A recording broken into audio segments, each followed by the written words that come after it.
in the den of iniquity. Vicinity no pretty, calamity fi hit we any moment. What's a pity? Tomorrow never certain. What dwells behind the curtain? The face of evil lurking with the shifty eyes averting. It's not a steady bubble that either pop or topple. Many will fall and stumble. Let the dozers gather rubble. From LA to Colorado, Guinea to Burkina Faso. Cannon could reach the towers and the troops will storm the castle. Hey, I say, run, run, come, make we get it.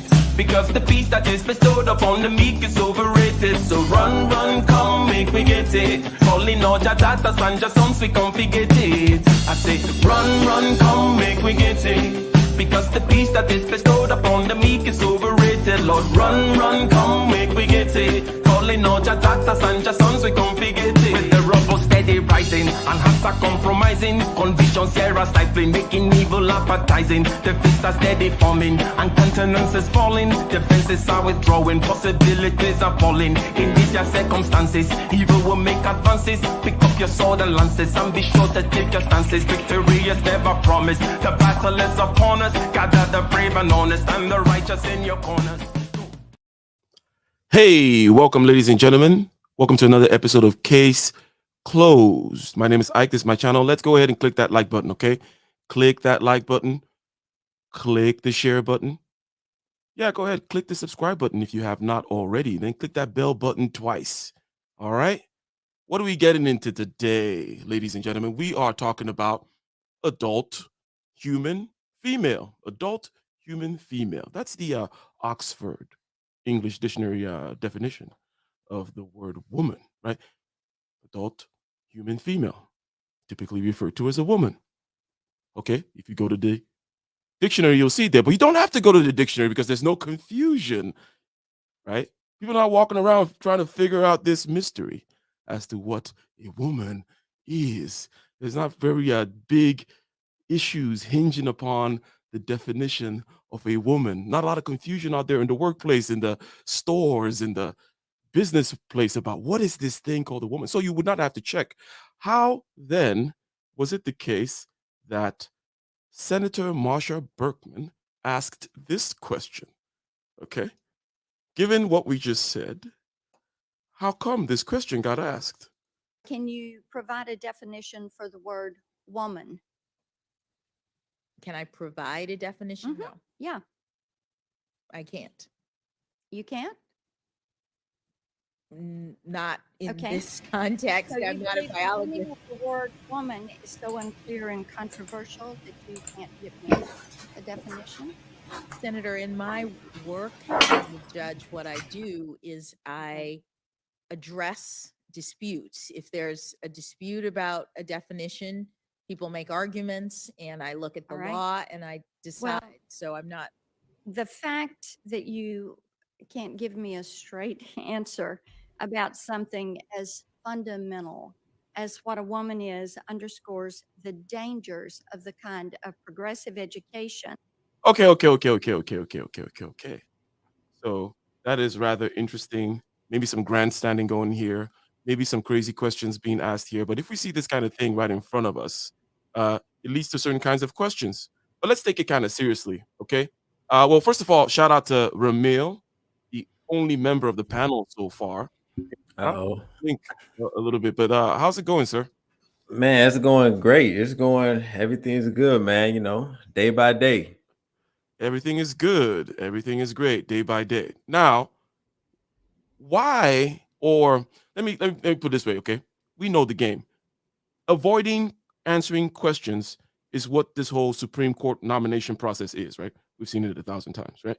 They bring these people out, they try to get them to say stuff, and they skillfully don't say anything, right? Okay, so we understand that background already, and we understand what the game is. So let's put you, first of all, in the seat of the judge, right? Do you think she handled herself well? Did she answer the question in the way you would have answered it? What do you think about her performance here? Invoking the biologist card or whatever.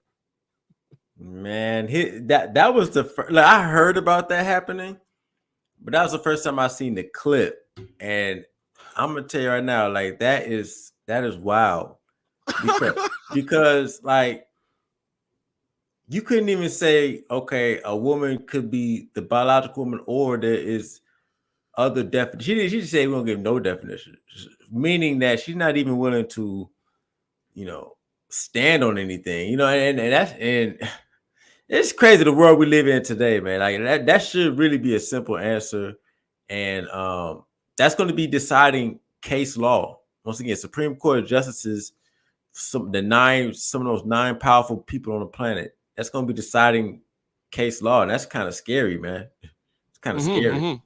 Okay, so maybe one way to understand what you just said is that, okay, you're kind of describing the background, okay, of like, hey, it's crazy that these things are coming up and somebody cannot even say something like, what a woman is. I've never encountered a problem before where somebody's confused, right? That's what a woman is. Okay, so that's one thing, but the question still remains: how would you? Because you know the game here. There's a game. You got to get through this gate, and then you go do your job, this great job for the rest of your life, right? You get the golden ticket. As far as this is the lawyer's dream, to sit there in the Supreme Court. You got to pass this gate. How would you have answered the question? A woman is a Homo sapien with a vagina. Okay, good. Because at that point, she's already in. No matter what she says, she's already in. They're going to confirm her. She's already there. Gotcha. At that point, you might as well just, But it's just crazy how that's even like that's not a question that should stump somebody. I don't care if you're a biologist. She said I'm not a biologist. That's not a question that should stump anybody. Like that's not a hard question. That's not heavy hitting. So when she gets these heavy hitting cases, I'm just glad there's 8 other people. Because you can't answer that. How you gonna answer these complex cases that the Supreme Court get? Oh, I don't know. What if a case like that comes to her what if the case like that comes to the bench? Would have to define what So okay, but surely you're not being fair, right? Surely you know that there's public competence or public performance, and then there's private competence, right? She might be able to handle things and know what's up, but she fumbled the ball in public, right? I mean, is that not possible? Nah, not on a question like that. We're talking about liberals too. So they're liberals are known to fuck shit up and act like and not literally don't know what they're doing. You know what I'm saying? Take for instance California and New York. So I mean, liberals are known to just not understand. That's why they just want to print money all the time. They just want to just try to create a utopian world that's never going to exist. So no, I can't. And they make horrible legal, decisions. President Biden, as an example. There you go. This question of controversy here. The question of, okay, was she afraid to offend somebody, right? Because again, I gave the English, because I could be stumped, for example, to define a woman if you ask me, right? You know why? Because things you're not used to, things where there's no question of defining them, right? You don't think of the definition. It just is what it is, right? You don't go around thinking, okay, so what's the definition of a woman? It's not like a particular tax bracket where you got to remember some particular numbers or something like that. Like, okay, what's the definition of this tax bracket? Okay, it's like no, it's like you don't think about it. You shouldn't have to think about it. We should know what a woman is. There's no confusion ever. So I looked at it on Oxford Dictionary, and it says it's a nice, just 3 words. It says female, basically adult, okay, human, female, okay, adult, human, very nice and clean. Now, everybody knows what an adult is. That is straight to the point. It's like he was ready for that question. He was like, ask me. I'll make it real. So it's like, boom, adult. So she wasn't quite equipped with that one. And I think she could have said, oh, well, I'm a woman or something like that, right? Because she's actually, she could have done a flip like a Trump type move where there probably would have been a laugh, in the room, that kind of thing, where you flip it like, okay, well, I'm a woman. Oh, she would be like, oh, well, you're a woman, that kind of thing. But she didn't do either of that. Anyways, let's get back to this so-called controversy. Why is there a controversy? Now what I'm going to do is I'm going to put you in the foot of the senator. Okay? The senator, or in the shoes of the senator, The senator is coming from the conservative side. Okay, she's trying to play a gotcha. She's like, I'm going to ask this woman to define a woman, and I'm Oh, going to that use was it a to do it. gotcha. No, she got her Yeah. on that. That was a gotcha. So if you're you're the advisor, okay, your campaign advisor, right? They hire you, your campaign analyst. Is this a good move that the senator did? Do you condone this kind of a move, or what do you think about this tactic?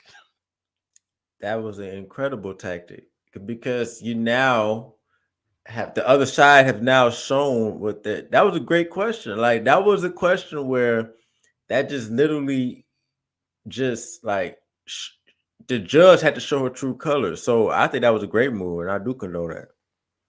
Okay, cool. So now, if you don't mind clarifying, Big Von, the nature exactly of the controversy you're pointing to, because the question in controversy is really within certain fringe areas, such as, well, and it comes up, let's say, in sports, and we don't need to rehash the things and use certain words, right?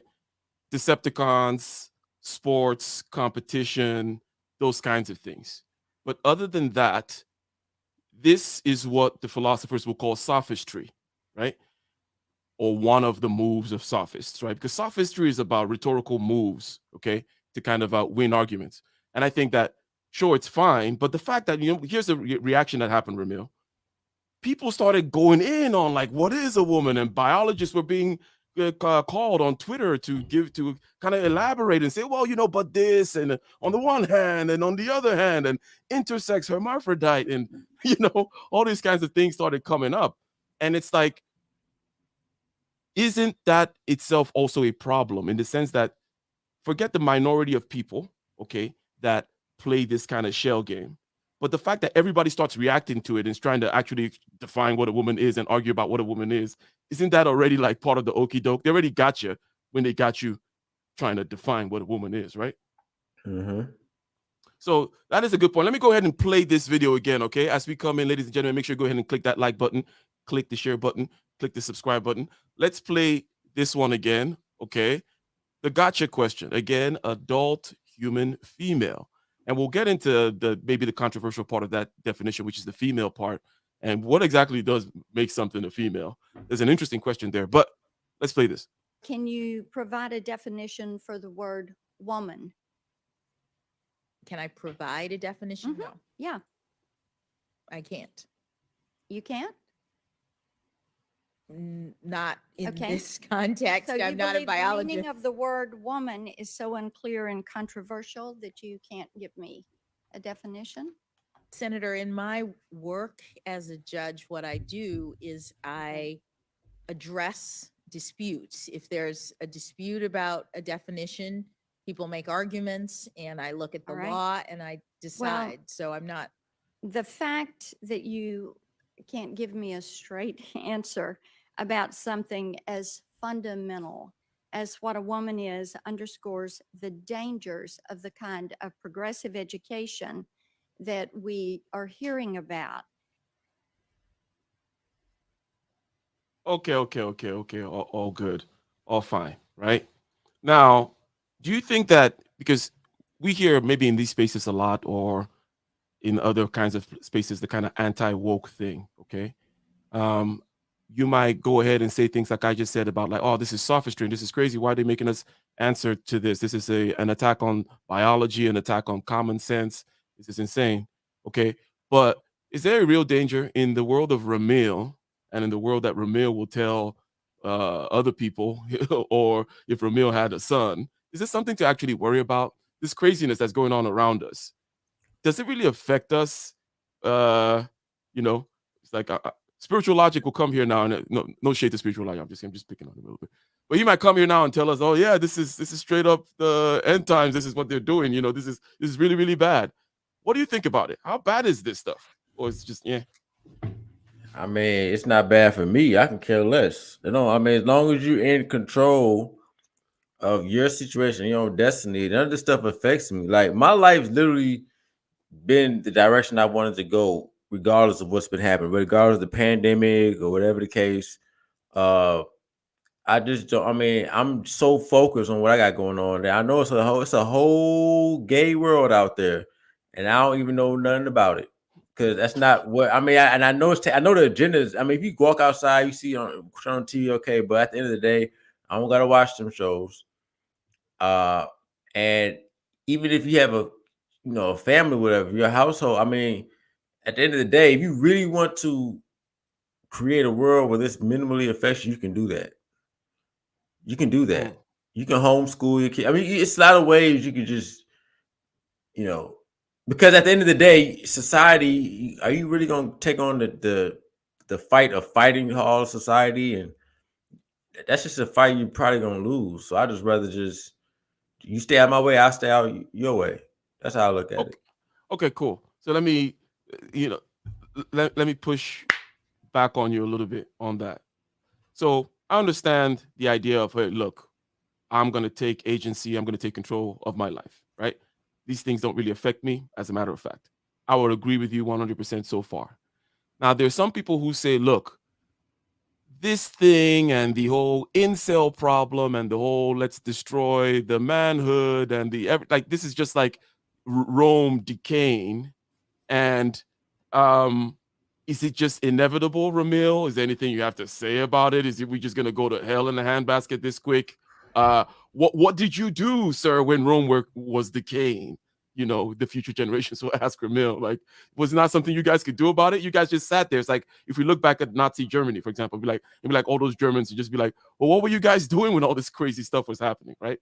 Now, that's me playing the devil's advocate. But what would you say to somebody that says, hey, look, you're just going to let Nazi Germany happen, to use that extreme example? Well, here's the thing, man. Every society throughout history has an intro. They got a zenith where at their peak, and they got a decline. And that decline, some anthropologists wrote a book about this. That decline seems to be what's the word? Not the cause, correlated with more sexual fluidity, sexual freedom, things like that. It's anthropologists came up with this. I did a video on it, I forgot his name though. So it seems like if you're gonna fight that, you're gonna not only gotta fight against that agenda, but you also have to fight against the men rooting for that agenda. There's far more men rooting for the agenda because they got to go along with their female, the woman. So you got to fight the woman and the simps to fight this feminism or the agenda. That is a fight you're not going to win. It's too many. So instead, I just stay out the way. I'm just enjoying it. To me, it's like a cycle. I just think Americans following a cycle like every other society has. When they was we had our peak. Now we're on the decline, and that's just the cycle of civilizations. You go how many dynasties and how many, we're no different. That's why other countries are becoming more advanced right now. So I'm just enjoying the ride, man. So I'm not finna stop. I can't stop the flow of things. That's what I'm at with. Live my best life live my best life while I'm here, man. So okay, so the cycle aspect of it, okay, so it kind of sounds like the serenity prayer, accept the things you cannot control, right? And just know the things that you can and get the strength to be able to move those boulders that you can't move, blah, blah, blah, right? And interesting, though, I want to ask about that anthropology or anthropologist and what they said and perhaps what the cause is. Why is it, did they give any explanation, or do you have any thoughts as to the correlation, okay, between the decline and then people kind of doing this kind of being fluid with identity or sexuality, decadence, some may call it. Is there any ideas that were kind of said as to why those two things are correlated, or do you have any ideas as to what it is? Well, the thing is, I think his name is J.D. Unwin, right? I think he did that. And the thing is, because you're taking away from discipline, right? Yeah, that's his name, J.D. Unwin, man. He's the one who came up with that. And the book was called Sex and Culture. But the thing is, you're taking away discipline. Like, sex is good, sex is fun, and all of that. But when you're undisciplined, and then there are other groups of people who are hungry, because this is what happens when after your country succeeded so much, you have an excess of food, excess of everything. You're first world, right? So you get comfortable. and then people get comfortable to get first world problems and start questioning the shit that shouldn't be questioned. Or what sex am I? Blah, blah, blah. They just got too much time on their hands, right? So while you start pondering down this rabbit hole, other civilizations who are hungry, right? They worried about trying to get where you at, right? And so they trying to work their way up and build up. They're more hungry. You get undisciplined, and then they take over because you got undisciplined, you got comfortable, you let everybody loose. Your civilization got too undisciplined. So that's how I see it. It's just a cycle, like just like NBA. The NBA, the Warriors won what 3? How many? Okay, they stay at the same team, but they're still losing. Now they're not haven't won anything since because everybody else got hungry. It's just like it's just the human cycle. Indeed, and that human cycle. Okay, I was looking at it at least recently through the kind of Maslow's hierarchy, because that's kind of what you just said. You said, okay, you know what's at the bottom of Maslow's hierarchy, right? And when you take care of those things, right, you got the food, the clothing, the shelter, you got warmth, and you have security, and then you get the family thing and all these other things. Then, according to Maslow and according to how and it makes sense, you're gonna get to this place before self-actualization, right? And what's that self-actualization place all about, right? And the thing is, obviously, only a few will ever get to self-actualization. So the majority of the masses are not going to get there, right? In between just taking care of crap and self-actualization is where most people are stuck. And that's the place that we're describing here, where they're questioning everything. And what am I? And who am I? And where am I? Blah, blah, blah. And my safe space and this, that, and the other. It's first world problems, as we say, right? The incel aspect. And then also this is correlated with also drop in birth rates, as we know, right? Correlated with drop in birth rates, drop in marriages, and then it almost seems like a natural selection way of things kind of dying because according to evolution, if you're not procreating, that you're losing, right? So things kind of naturally kind of die off that way. But it's interesting, okay? Even within like businesses, obviously we know that this is also true within businesses. But what do you think about this? Because you do a couple of things entrepreneurial. You got the Ramil Herbs thing. Did you sell it, by the way? I see it on Instagram. It's still called Ramil Herbs, right? Yeah, I saw some other black dudes. They in California too. I think they in the Bay as well. Okay. But yeah, I didn't have. It was too many orders. I could not. It's either I had to hire somebody else, or I could sell it to somebody else. Who I taught them. Taught them on the formula how to make it, but I just didn't have time to fulfill that many orders.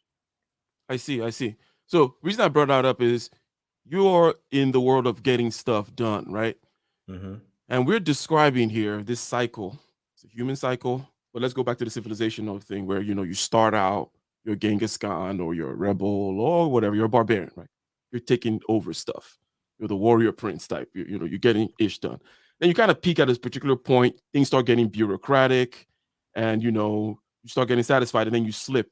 Now, the bit on business, have you found something similar in the sense that it is hard to find people that are actual barbarians, and then it is easy when people actually start getting some success to start flooding the company, right, with bureaucrats, with the opposite, right, with the satisfied sheep-like type, right? Yeah, and they don't really understand that this is war out here, that this is not, oh, well, just chill, we have a process for that. Oh, we'll just, the customer needs to, well, it says 5 days on the contract. So it's like, no, you go.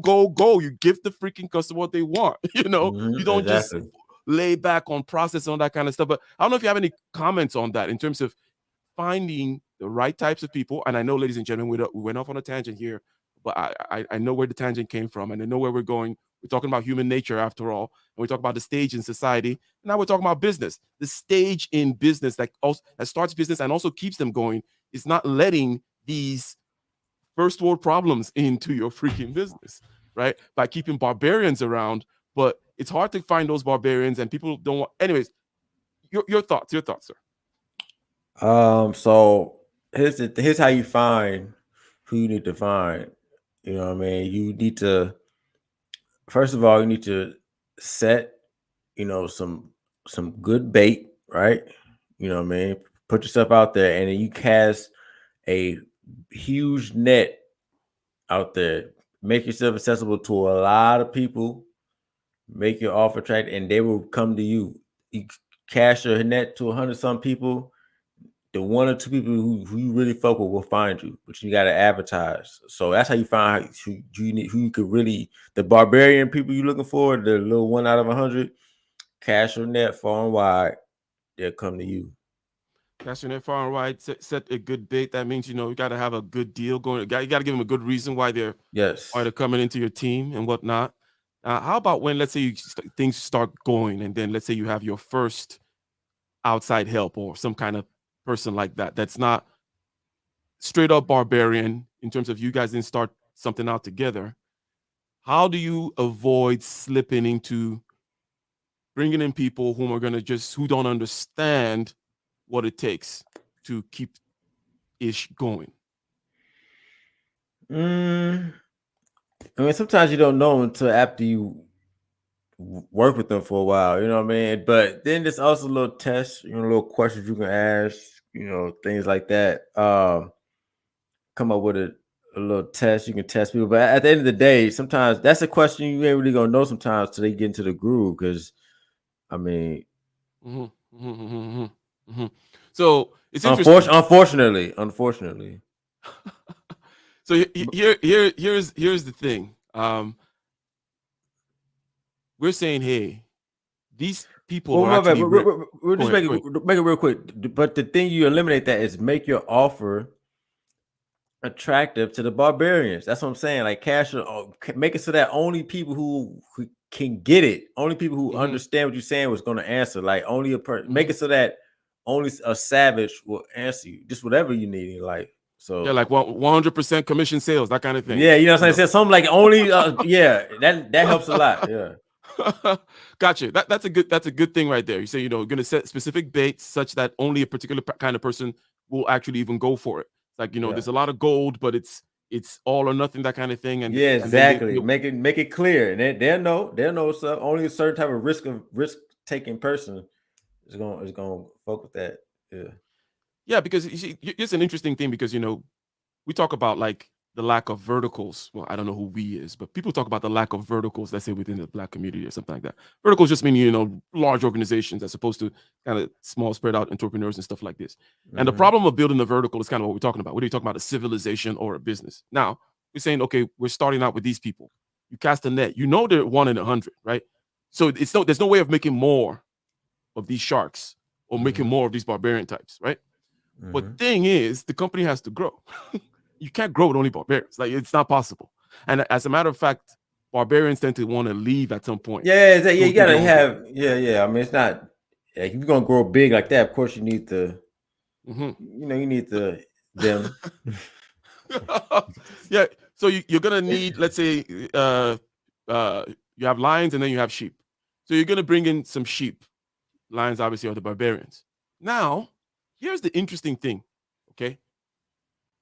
It's interesting because nations do it with like patriotism and stuff like that. In order to keep the sheep in line with spirit, the motivated, okay, you got to give them songs to sing and flags to salute and stories about, okay, whether it's a country or it's Steve Jobs, razzing them up, okay, whatever it may be, a key thing here, if you're a barbarian and you're actually trying to create a long-lasting kingdom, is the actual religion, the propaganda that you need to feed the masses that you're going to use to grow, because that's the only thing that can keep them going.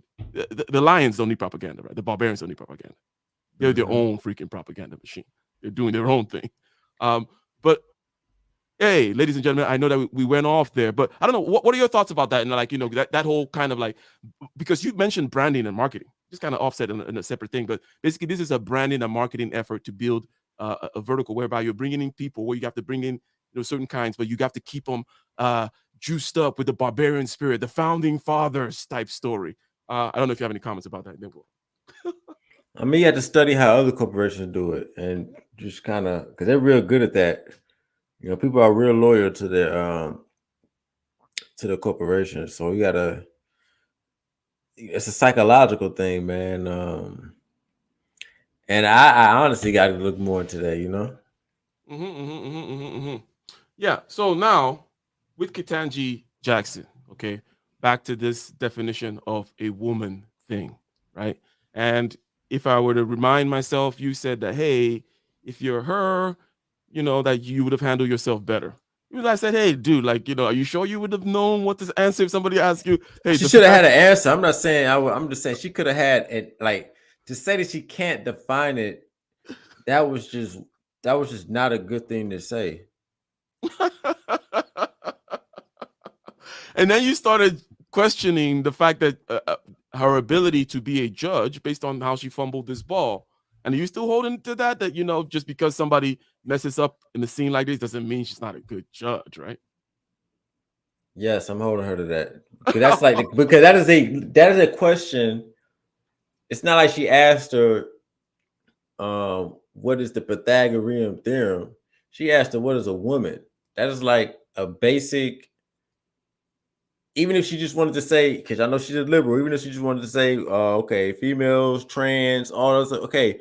But I'm saying she didn't have no that once again. So I'm thinking if difficult cases come her way, and defining a woman becomes part of that one of them cases, you know what I mean? I'm just looking at it like, dang, like that wasn't even a hard question. That wasn't even a controversial question, really. I mean, even in today's time, that wasn't a controversial question. That was a simple question. So yeah, What do you think she was trying to go for when she said, I'm not a biologist? Like, you think she was just fumbling around? and that Or you made it think even worse. Like, you had to be a biologist to define. You know what I mean? And you know, that's crazy, man. I just think that wasn't a good look. So I think A Hill has a good point down here. I don't know if I can share him on StreamYard. My StreamYard is tripping out, but that it is now a question legally. And the thing about it is, if we know the original game of Supreme Court nomination, you know, passing through, getting the vote, is basically they bring these judges, they try to get them to say something. I was like, you better not say what you're thinking, you know, because if you say what you're thinking, we're going to get you. And then we try to get you to say what you're thinking or something like that, or not say something, whatever it may be. So, and a lot of these things come up in cases. So it's not crazy, Ramil. I find myself now arguing for her that, look, these questions actually are coming up. Someone's going to organize the situation and take the cases through the appellate system all the way to the Supreme Court, where a big part of the question is going to be the definition of a woman, right? Will that not happen? Or you don't foresee that happening? In which case, now, if she says something, that's not a good, it can be used against her. It can be used to pin her in the corner. In other words, her game here is to not say anything. That's the whole nomination process, right? No, that once again, there was a simple question. That's like if you was talking about Brett Kavanaugh when they was asking him about that bullshit in college. Okay, I understand. You know what I mean? Yeah, coach, you know, you're gonna dance around all that, deny it because you're supposed to. But when you ask a simple question like that, it doesn't matter. Even if you say it's an adult female, it shows that you are going to make a decision. All right, being a judge is about making a decision.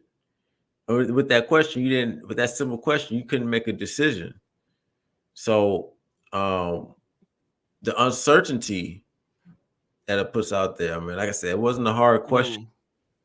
You know what? Now that I think about it, because if you imagine, let's say you imagine certain other people who have been in that situation have gone through this process too, the way they will handle it. Now, Antolin Scalia, the late Antolin Scalia, I'm not sure how familiar anyone is with him. Yeah. You know Antolin Scalia?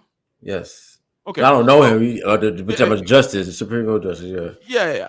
I kind of like his style. It was a bit more bold, so I can kind of imagine if Antolin Scalia was asked, "What is a woman?" right?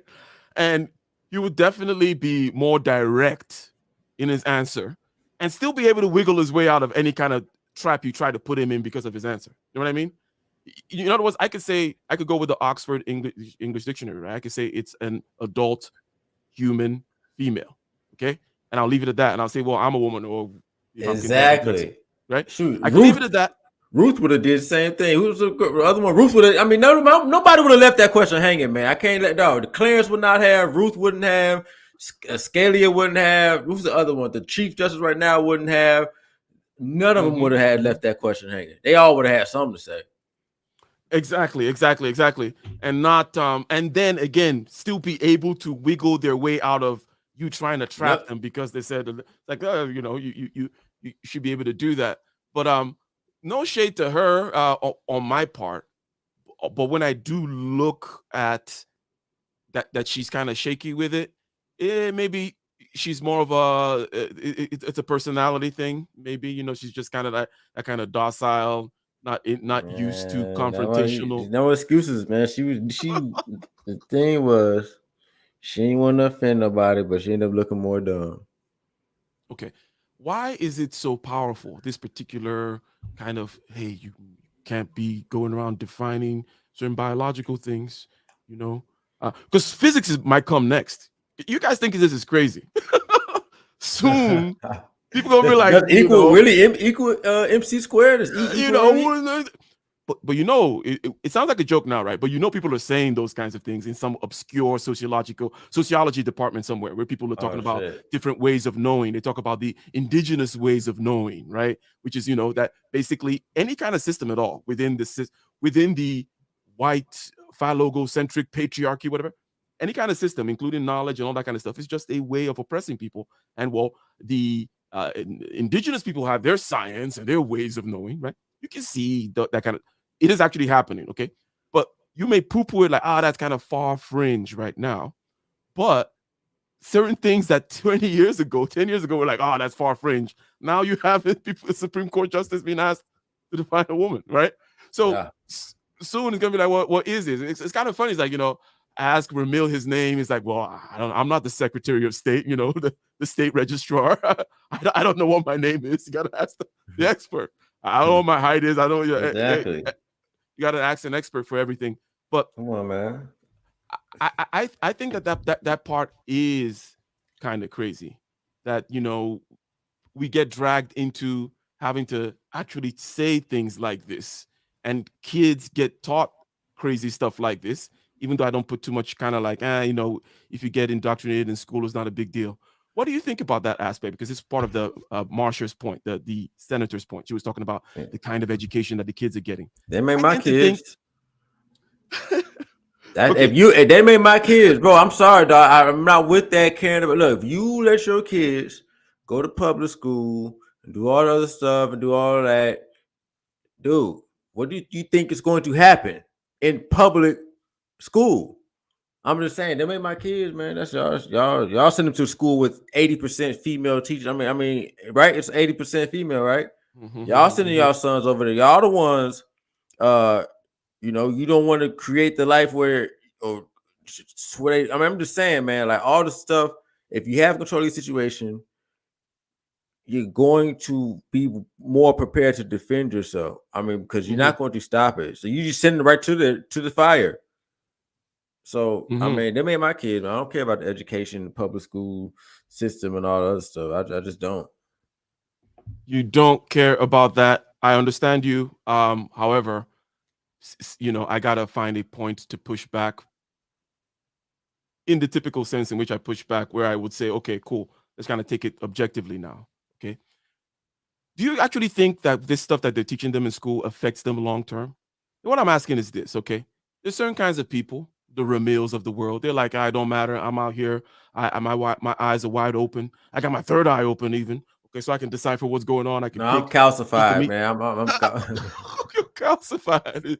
He's got the fluoride. Calcified. Was it the fluorides that got you? I don't know, dog. I don't know what it was. I'm calcified. Some got you. Okay. Now, you can say that, right? And I'm sympathetic to that argument that school doesn't really affect you as much. What I mean is this. People say silly things all the time, like, well, they don't teach us this thing in school and they should teach us that. And I'm like, Jesus Christ, if you're depending on what the hell you learn in school, dude, you're so far behind. First of all, it's impractical for school to teach you everything. Like, it's kind of crazy. Like, school can't teach you everything, bro. I mean, come on. It's impractical, right? They got limited time and all this kind of crap, right? and then you're talking about, oh, well, they didn't teach me this stuff in school. That's why I'm an idiot. It's like, Jesus Christ. So I often wonder, even if they go to school and they get filled with weird propaganda, it's not going to affect the Ramils of the world, whom I know is probably like 10%. But do you agree with me in that assessment that it wasn't, you don't care if if it was your kid that you were sending, you're like, hey, I'm going to know the kind of kid I have. I'm going to check or make mitigating efforts, right? If it's the kind of kid that I know is sharp and got it anyways, because I'll be teaching them. I'm their primary teacher anyways. I'm raising them, and I'm not so worried about what the public school is doing. Or do you think the public school actually has an effect? It has an effect because it's indoctrination. It indoctrinates you into the rat race. The 5 days a week, weekends off, 8 hours a day. It indoctrinates you into the rat race, which is same schedule, 5 days a week, weekends off, 8 hours a day. So yeah, it affects you like that. But once again, there are options. Public school is not the only route, and you can. I mean, I just can't. I'm not empathetic towards that because I know it's possible to do other things. The public school system is for the public. Anything with public in front of it, a lot of times it's not necessarily all that good. You know what I mean? You know what I'm saying? It's like last resort, right? Exactly. So, I mean, we should know this by now. Look how America's turning out. America's society has literally gotten dumber. So that can probably be attributed to the school system. But once again, the school system is not the only process. It only takes 100 hours to learn how to read and write and do math on average. It takes 100 hours for a kid to learn to read, write, and do math. So all the other stuff is just fluff.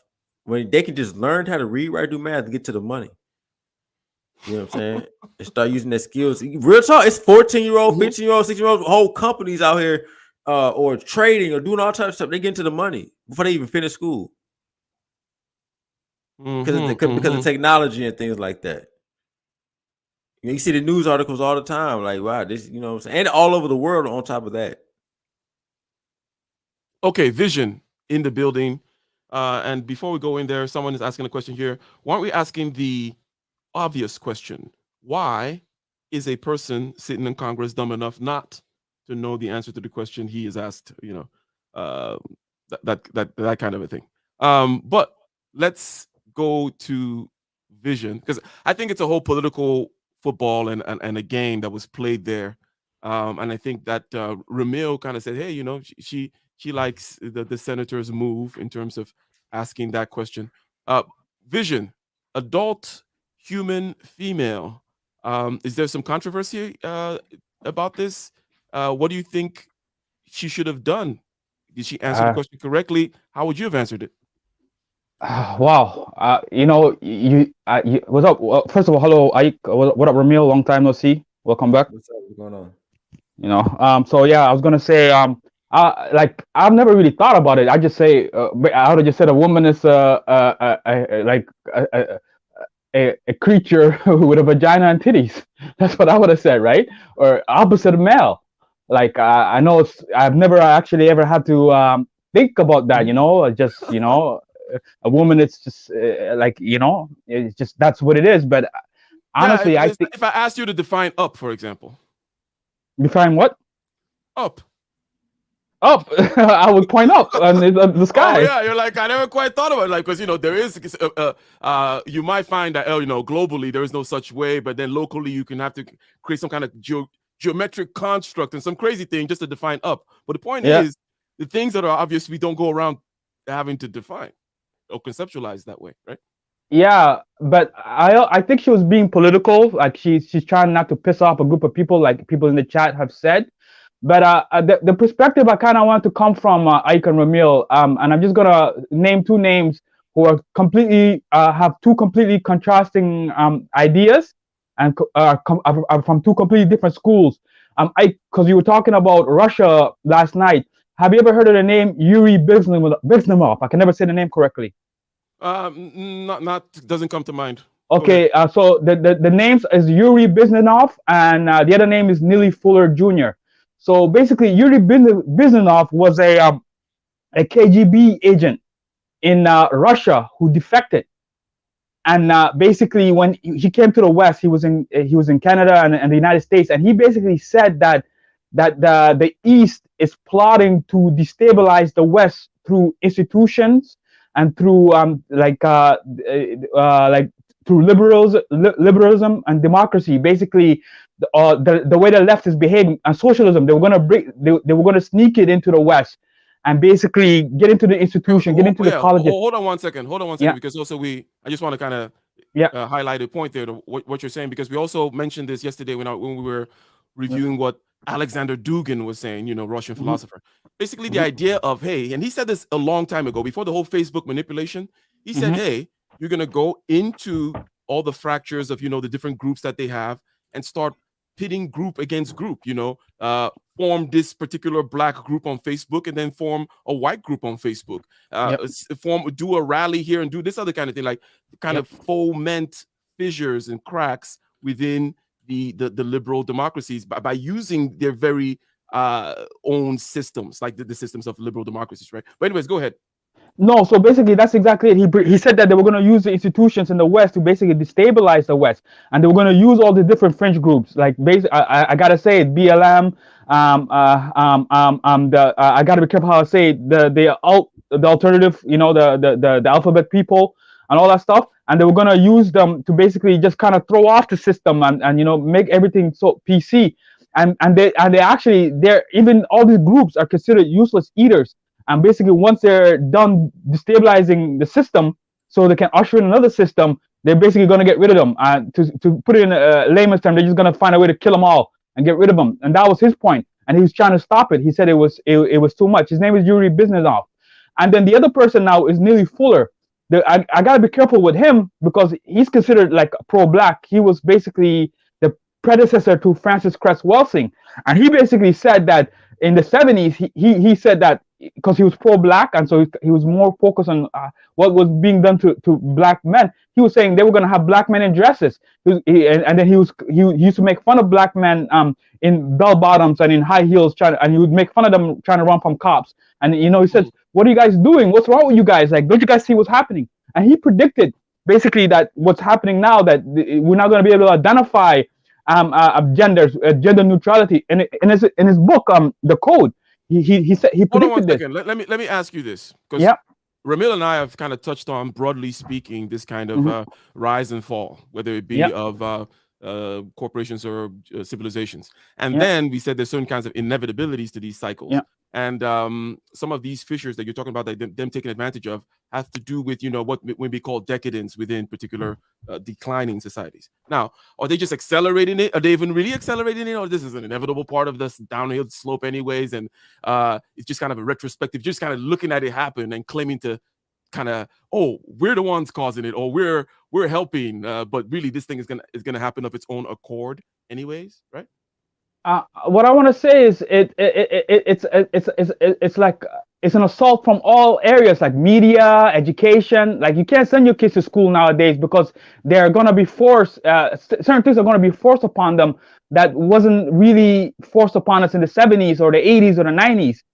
So slowly and slowly things are being loosened up. So like the decadence is being accelerated. Like it is being accelerated now. It's on full-fledged. You're watching videos now. You see things that you would never seen. Shout out to Lil Nas X, which is kind of an insult on Nas. You know what I mean? Like all these little, all these little things that are just that you can observe.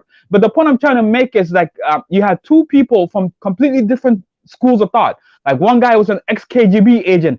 Another guy, you could say he was in the U.S. military, fought in the Korea War, was a cop, and he is a pro-black that solves issues with the black community.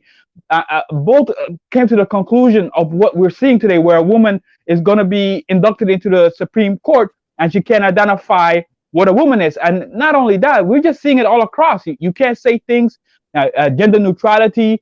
You can't, you can't say man, you can't say woman, and you can't say male or female. But the one thing I want to kind of leave off of this is, I'm going to say this: the black community was the test bed for all this nonsense, And so once everything was kind of used on black people, now that I'm saying they observe how it worked, and now it's being rolled out to the greater society. because you just see how it is. Like, you know, you give the woman education, you let the woman go free, you let the woman do whatever they want, you let feminism run rampant, and now this is the result. And the other thing we talked about a week ago, this is going to lead into transhumanism, but I don't want to go too far to that spectrum. So hopefully I made sense there. Yes, you did. And speaking of the question at hand as to what a woman is, and then I gave a definition about adult human female. Speaking of the female part, just want to say a couple of words here, and then we'll we have another person here on the panel. But basically, what female is you have male gametes and female gametes, which is, let's say for human beings, you know, sperm and egg, or you have the egg and the flower, I forget what it's called, and then you have the things that fly around, which are like the pollens or whatever, right? So it is the case that the female is the one with the bigger. Okay, it's got cytoplasm, got like it's got the stuff to keep to grow the child, if you will. And then the male is the one that moves around, and it's smaller, faster, blah blah blah blah blah. Okay, and then if you don't know what a male or female is, let's say you find some new organism somewhere, and you just wanted to guess, you will find that the female will be the ones that are choosier sex wise. Generally speaking, that gamete, the one that has the big stuff, it has more of a cost to pay, right, than the one that you throws out plenty and moves around, blah blah blah. But anyways, that whole thing is deep through plant life and animal life, all the way through to animal behavior that partly explains the choosiness of the female versus the ready-to-go-ness of the male of different kinds of species, all boiling down to the nature of the gametes. But anyways, I can't see your name, but welcome to the panel. What you got to say? Yeah, thanks for having on your show. Yeah, it's flying in amber. I don't know why it doesn't show up on your screen, but I can see you in the back room. Can you hear me? Yes, we can hear you. Yes. All right, absolutely. All right. So look, I mean, we're trying to complicate so many things in the society, and I think one of your spoke from this woman, which is what she is. Interestingly, this woman that she is not able to define herself. You know, sometimes you don't have to give some kind of a encyclopedia kind of definition. You can just, give an example what a woman is. A woman is, I would assume that she considers herself to be a woman. I don't think that would be controversial in any setting or any shape. And the idea that she thinks that she can please everybody, I mean, you can never please everybody. Somebody's going to be upset about what you say. That's the whole point of being a leader, right? You get to set the pace, the pace that everybody should follow. You don't. In fact, you are supposed to be there to define the law, what the law is supposed to mean, and you're not able to define the law, what it's supposed to mean. Then why are you going to the Supreme Court if you're not able to define what this thing's supposed to mean? You were supposed to tell us what it means. So I'm asking you. It's like this is so ridiculous in the sense that I bring case to the Supreme Court for you to tell me what it should be, and you're telling me you don't know. Can I add something quickly? Sorry. Go ahead. No, the scary part is like, this, like, to be a lawyer, to become a judge, like I like to think that's not an easy feat. The time you put into education, the time you put into school, the hours you put into study, and just and who you have to compete with to get to that level. Nine judges, who make laws for the entire nation. Very powerful positions. A presidency was decided by the Supreme Court. So like it's scary that she cannot answer that question. Let me pause scary. This line of inquiry for a second here. Well, first of all, number one, they interpret the law. They don't make the law. That's the legislative branch. And then here's the thing that's going on. Could it not be the case that, okay, so there's this BS going on outside, and Vision came in and told us about the communists and the plan. Well, hold on. The Supreme Court does sometimes, like they make laws too, like through the cases sometimes. You know what I mean? Like, because sometimes when the legislature is not clear, like they make a whole Supreme Court. There's a lot of interpretation inside that word interpretation of the law, right? Yeah. And they have to clarify, especially when the wisdom of the court sometimes is to send things should be to send things back to the legislative branch and say, we're not going to take this case. That's kind of how they decide, right? We're not going to take this case. You guys figure it out, right? And then, but because they choose the cases they take, right? That has to be remembered, right? So by the very choices that they make, they're kind of making certain kinds of decisions, blah, blah, blah, right? But also the thing is, there's a crazy thing going on outside, which we talk about the decline of society, or, and we talk about all the different people putting their hands in there, Putin and everybody, fine. But the judge should be insulated from all this BS. It's kind of what I'm thinking. Okay, let's say we don't have any beef against Ketanji Brown, and we're not partisan against her in any way. Why should she, being this interpreter person, which she accurately said that, dude, like, things come to me and I interpret them. You're going to see what I said. Okay, I'm going to use the law and the facts and all that kind of stuff. Why are you asking me a priori certain ridiculous questions like to define a woman? Like, in other words, isn't there a problem that we're dragging certain aspects of our government, or shall we say, our institutions, into this nonsense? If that makes sense, first of all, Ramil Vision and then Fly and Amber, is it not a problem that, I'm still sticking to the lawyer should not be saying anything, right? That's their job, to not say anything. Why are we trying to drag them to say all kinds of crap? Ramil first. Because that's a question that should be easily answered. I mean, that's simple. Like, that shouldn't be a question that stumps a grown person.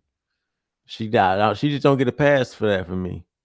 Okay, but especially given the fact also, I'll grant you this, Ramil, that given the fact that she is likely to be, shall we say, approved, because I believe the Democrats have the control of.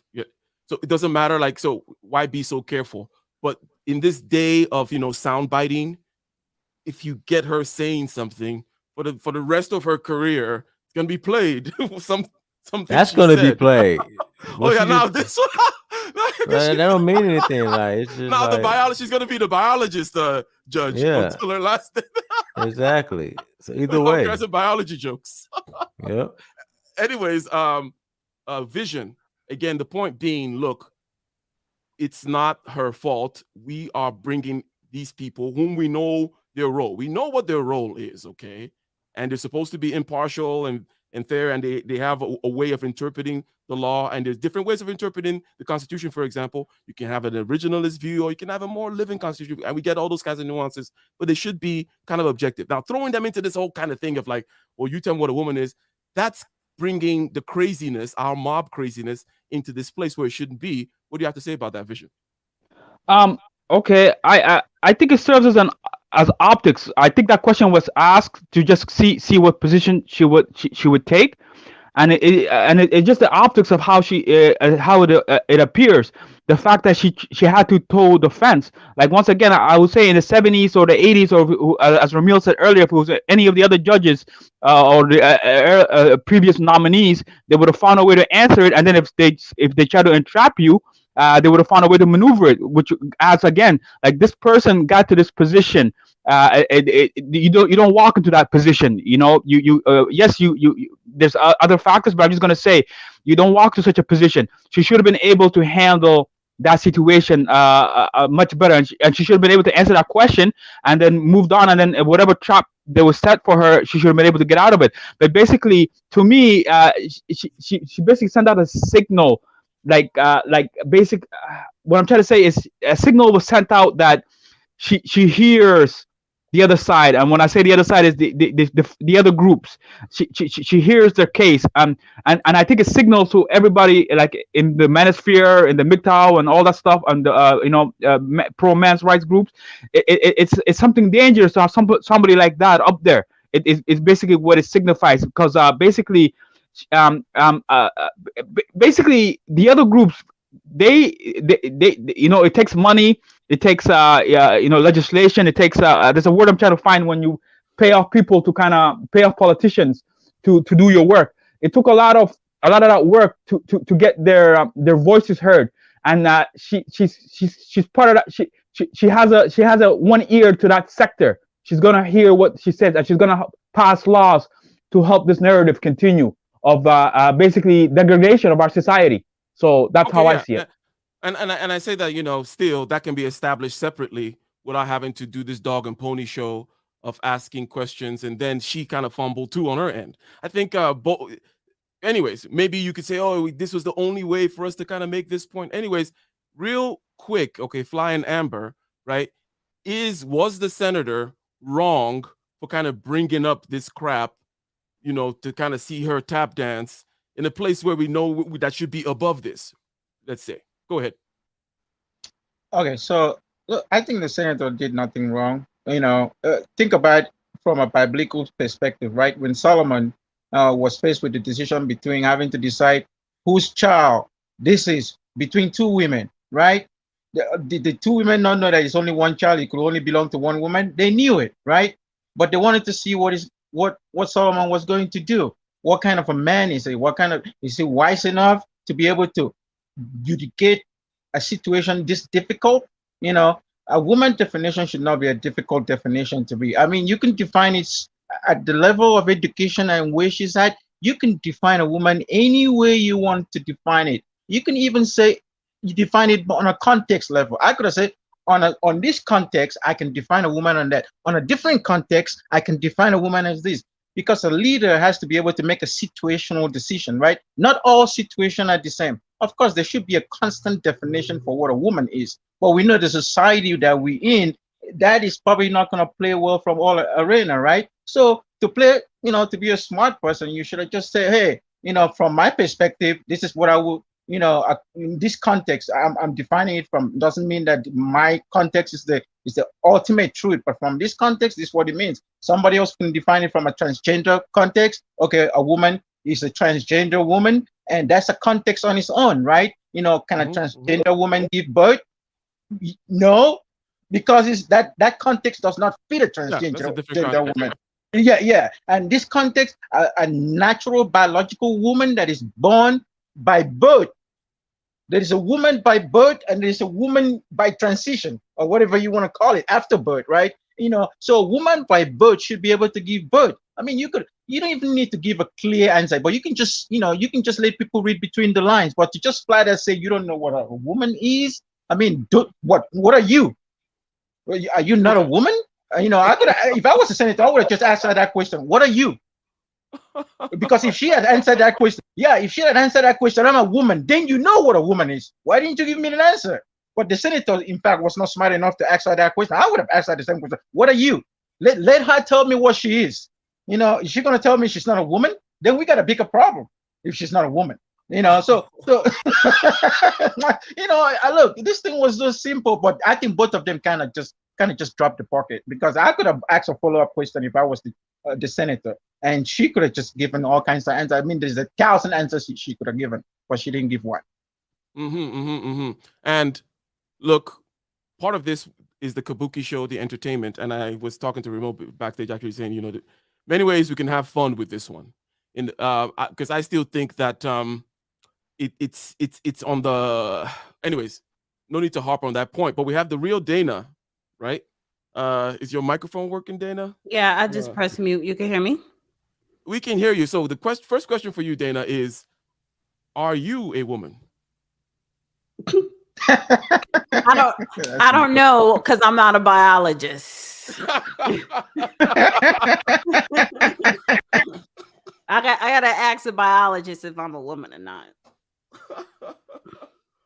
Okay. All right. Well, so we have asked a couple of questions. It's not the question that's stupid. It was her reply. Okay, so you think it was a reply. So on her end, you say she fumbled the ball. Because again, I'm just more for not more for. Okay. In this particular case, I'm giving more grace to her because of the whole performance aspect. It's a whole freaking 3 months of your life. You're going through this and that. And yeah, we just got this sound by what performance meaning, you know, you're out there being grilled by these people asking you silly things all day. Ooh, I'm about to be a powerful Supreme Court justice. They're bullying me. Ooh. Right. This is what I'm saying. I'm saying even monkeys fall from trees. No, we can all slip. No, that committee was very, very respectful to that woman. They were fair and they were respectful. No. This is what I'm saying. When you are appointed a position that you are going to be interpreting the Constitution, human rights, civil rights, all this stuff. That's the highest court as possible, Supreme Court. You got there. Yes, I'm going to drill your ass through the field and ask you everything the same way what they did to Clarence Thomas. They didn't even do it to her. The way they treated Barry, even though I don't care too much for him, they didn't do that to her. Nowhere close. So no pubic hair on the Coke can.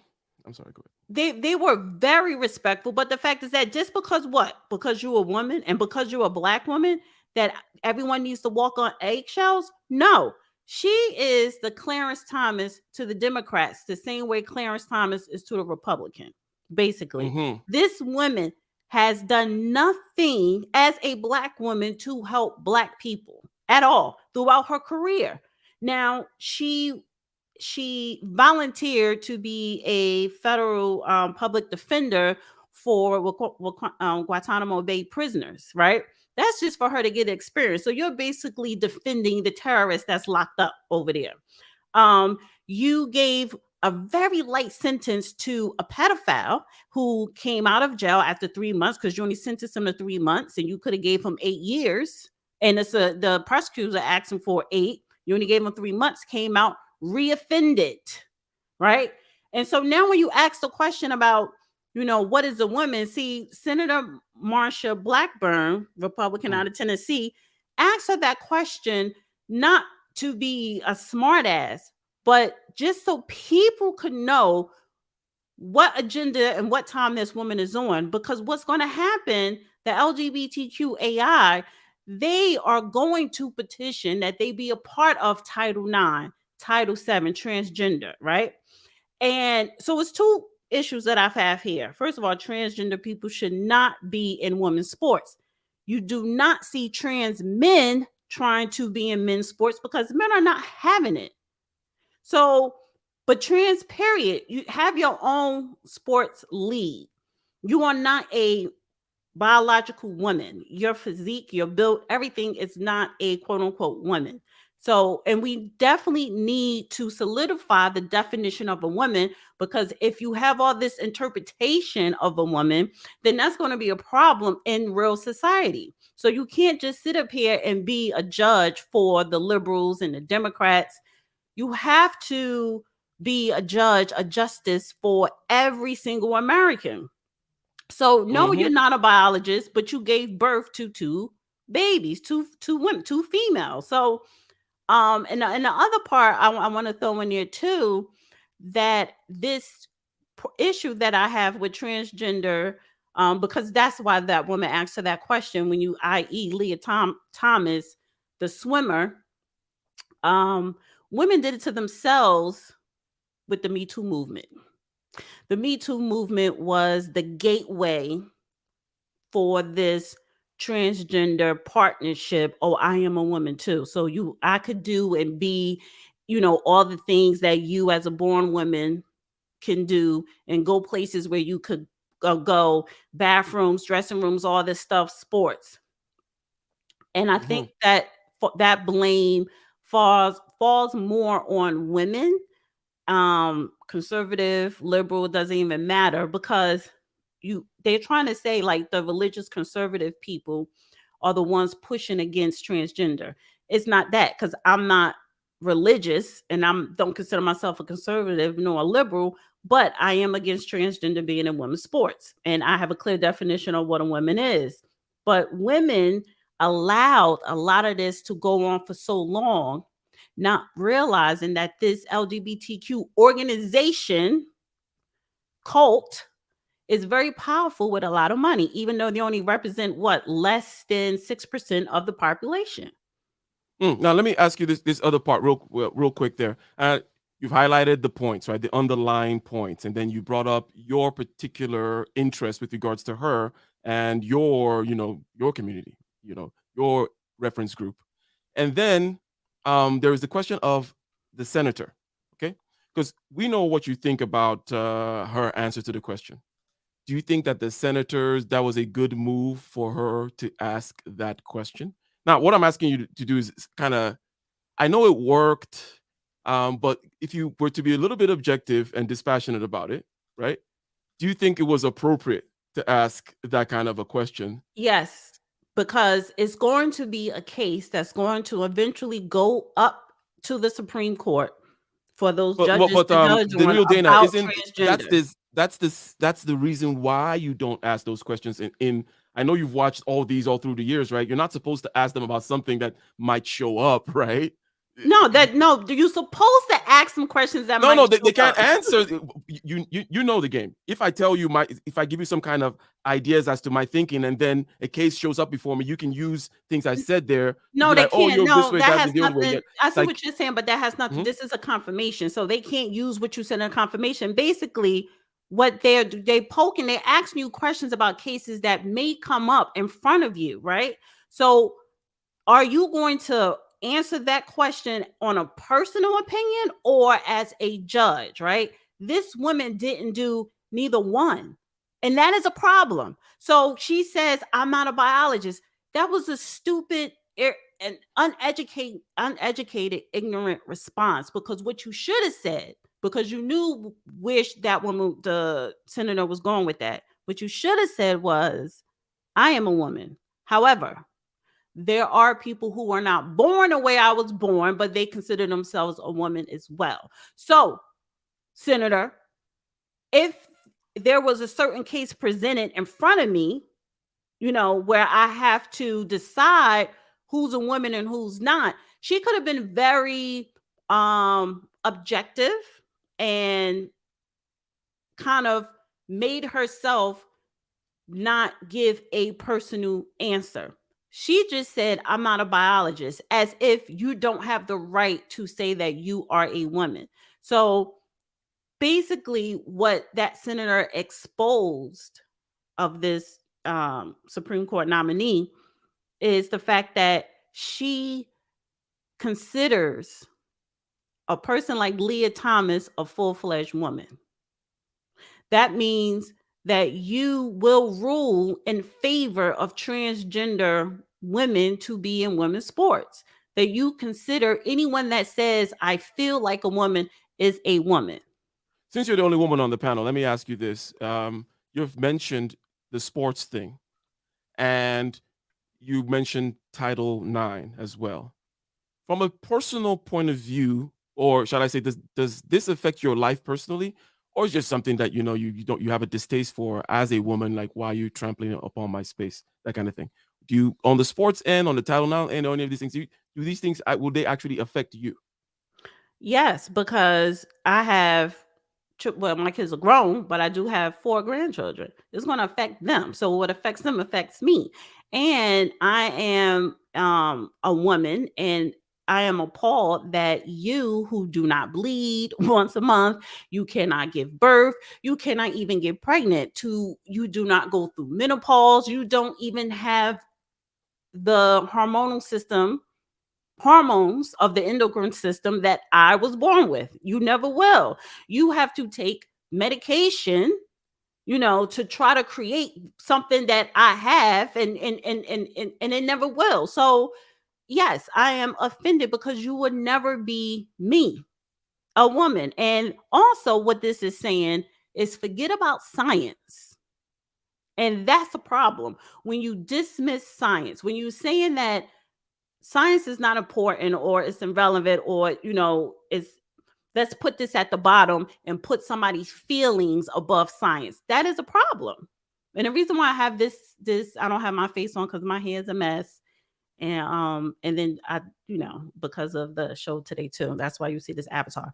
But transgender, if you're transgender, that means you are transitioning from one gender you were born as to another, because you feel that you are something else. Feeling and being is 2 different things. So, Ramil, I'm going to ask you a question again that I asked you before. If she said all these things that the real Dana and everyone else has been saying to say, like, just go in there, why are you asking me this question, blah, blah, blah, blah, blah. There was a judge called somebody, brilliant jurist, as they call themselves, lawyer type, that got nominated, George Bork. And he was like a stand-up guy. He was the kind of guy that would answer this kind of a question, like, hey, blah, blah. He got blocked. Okay. So Ramil, do you really think that there is a nice, neat kind of just barge in way of dealing with these kinds of things? And maybe it's not just this question, but all these kind of little traps around this wokeness arena. Is there a clean way of doing it? Because people face it in different aspects of their lives. Some of the people that are telling this judge, oh, you should have done this, you should have done that. These people are pledging and signing their names to all kinds of diversity and inclusion and wokeness crap at work. They're out there marching even. They're doing all kinds of things. And they're like, oh, well, you should say this. What do you have to say about that? People, on the one hand, you know, able to say courageous stuff when it's not them. And then on the other hand, you think that there's an easy way to actually just go through it courageously and actually come out getting what you want on the other end, which is to be in the Supreme Court. I mean, like, she's already gonna be in there regardless. So I mean, she just should have answered the question. I mean, there's no way around that. There's no excuses. That's not a question you should be stumped on when you're gonna be one of the 9 most powerful people on the planet. I'm just, there's no pass given on my end. That's just not a good look. Okay, cool. And it's not about being courageous, it's about having common sense. It's not about being courageous. It's just about like you gotta be a biologist to define why. And let me just say this too. Why wasn't the question asked, what is a man? Why, you know, there are people who consider themselves to be transgender men, but that is not the issue. That is not presented in the local courts, on the state level. It's because of what you said, Dana. Yeah, there's the woman's side is where the access and the money and the Title IX and certain other things are. That's the side. Men are not having it. Men are not having it. You would never see a transgender man try out for the NFL, because the NFL is like, get the hell out of here. Number one. Number two, your body physique, you will really get hurt because the body physique is totally different. So why are you allowing this on the women's side? Why are women saying she's a woman and you have to give people a chance? The men's swim team is not giving a transgender man a chance. The NBA, the MLB, the NFL. So is this a woman problem that's allowing this? Interesting. So vision. Okay. 2 questions on the table. One having to do with people being hypocrites, trying to say how people should say things, but behind they go along with everything that everybody says, you know, especially when the paycheck is involved. Okay. And then secondly, this question about women having wedded themselves towards certain kinds of progressivism too much, right? And hence kind of they've let the fox into the hen house, right? That they got into this intersectionality too much. And that's why it is a question of now, oh, what is a woman? That's why that's going on in there. They were the ones that let that in. What are your thoughts about that vision?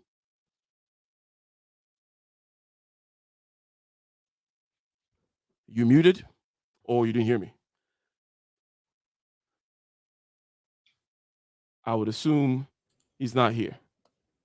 Okay, so moving on to moving on to Flying Amber. Okay. Who the fuck is at my door? Oh, that was your doorbell. I thought that was a sound effect. Moving on to Flying Amber. Okay, what do you have to say about what the real Dana just said, right, about women? Okay, and then also about the whole hypocrisy thing. Isn't it just easy for people to come out and say how much pushback is actually going on in people's jobs and in people's daily lives and all over the place, where people are asked to go along to get along and say certain kinds of things and be politically correct? Are they actually pushing back? And then also this whole thing about it is women that allowed the fox into the hen house. Comment on that, please. All right. So look, to put it simply, right, you have to be able to stand for something. You have to, because if you don't stand for something, you're going to fall for something. I consider people that play to the crowd as a weak people. Really, that's my opinion. You know, you weak, you're not strong. You're not able, and if you're not strong, you can't be a leader. You know, because if you're only going to say something because everybody else is saying the same thing, then you're nobody, right? You just fitting into the crowd so that you can get along with everybody. And that's why the society we live in today is the way it is. You know, people wants to be politically correct without saying the truth. What is so hard about just saying the truth? Sometimes it's not. Just tell the truth. No, this is not a crime. She's not going to be criminalized because she defined what a woman is. Nobody's going to criminalize her because she defined what a woman is, but she chooses not to do so for personal reason or for political reason, whatever the case might be, right?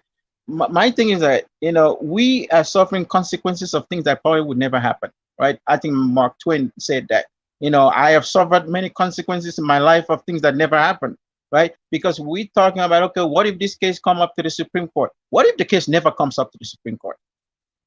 And we're already dreading the fact that this might come up one day in the future, and we're sweating about it, and we're having to deal with it.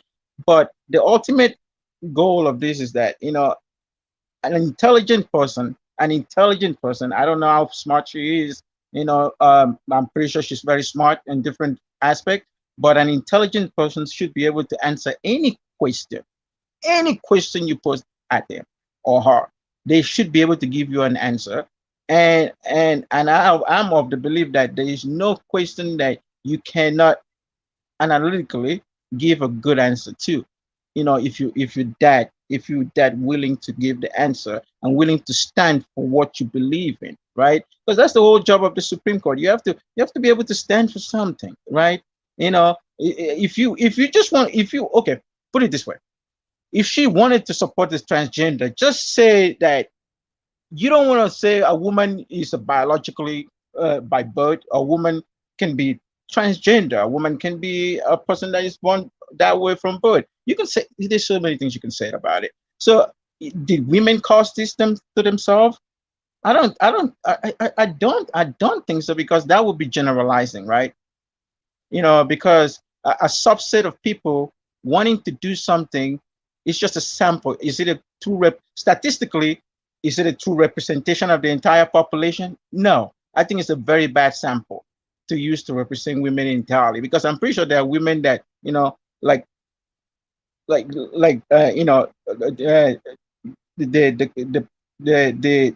person we have on the panel, right? Sorry, I can't see your name, but she clearly has a stand, right? That she doesn't support certain things. So I can't say every woman, created this problem for themselves. Some people, have decided it's America, right? You can do whatever you want. You can that legally, and you're right to feel or choose what gender you want to be. But that's your right. But it shouldn't be a true representation of the entire group. Okay, so the real Dana. Oh, so who was that? Was that Ramil? Yeah, I just want to say real quick. I got to bounce real quick because I guess I got visitors now. But real quick, hey Dana, tell Judge Joe Brown slide through. I got that bag for him. You know what I mean? You know what I'm saying? So I do appreciate you having me on, man. But I get at you guys next week. All right, Ramil. Till next time. So now, of course, it's not going to be a question of all. No one ever says anything about all when we talk about populations and things like that. We're talking about bell curve distributions and skews and things like that, right? So, therefore, the question to Dana is this: what are the mechanisms? Because what I'm saying is, okay, Mr. Fly and Ember has says there are a lot of women who don't support this, and then we know it doesn't matter, because if the few have a big enough weapon or big enough lever to move things, they'll move it. Doesn't matter what you think. But what are the methods by which the men are resisting this? Because you say men are not having it. What are the methods by which men are resisting it? And what is the reflection on the other side? Can you paint a picture as to how men are receiving this and how women are receiving I mean, men, you're not allowing transgender men to come into your sports.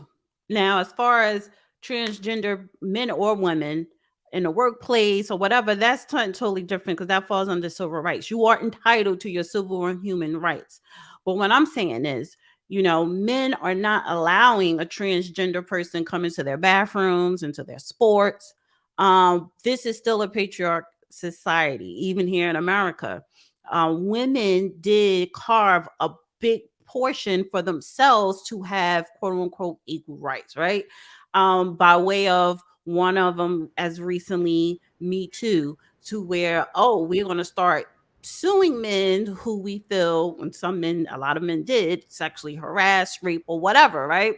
So, and then you get all these different laws, mainly on the state level and federal level, in favored supporting quote unquote women. But when you bring these cases to courts, if you want to sue someone or a company or whatever for sexual harassment or whatever violation against women, you need money for that. So then you have an organization like LGBTQAI, they got the money, they got the power. So when you have this type of movement and you link up with an organization that has their own personal agenda, right? Then you're going to get this type of end result to where you have a Supreme Court justice that cannot define women, because now the definition of a woman is completely going to change. That is a problem. So it's not just one thing. It didn't just happen by chance. It's a chain of events that took place, continue to take place. And here in this country, it is about power, right? And then money. So if you want to make change, you have to have power and you have to have the money. Men have always had the power here in America, right? You always had more money than, let's say, women. So, how can women gain power? How can women gain money? So then you do have, you're more sympathetic or more progressive or whatever when it comes to LGBTQ and all this other stuff, Me Too, Black Lives Matter. But when you look at it, right, when you go behind the smoke screens of these organizations and you look at their true agenda, it does not help society. It does not help the family. And ultimately is going to dismantle women and children. So, and not just her not defining women. On her record, when we talk about pedophiles, right? You have LGBTQ organizations that's trying to normalize pedophilia, trying to make them as a sexual orientation. You have LGBTQ forcing for children as young as kindergarten and first grade to be taught about sexual orientation and gender orientation, which is why I commend Governor Santos of Florida passing that parental educational rights bill. So, like you said, with what the hen letting the fox in or whatever, that's what women did. And the reason why men are not, their gender, their sexuality is not up for debate. The question is not being asked, what is a man? It is because this society has always been patriarchal. And even though with all this stuff, with women, Supreme Courts and women being CEOs or whatever, all this progressiveness with women, men still reign supreme. It's not because women are special and everyone is trying to be a woman, but no one is trying to be a man?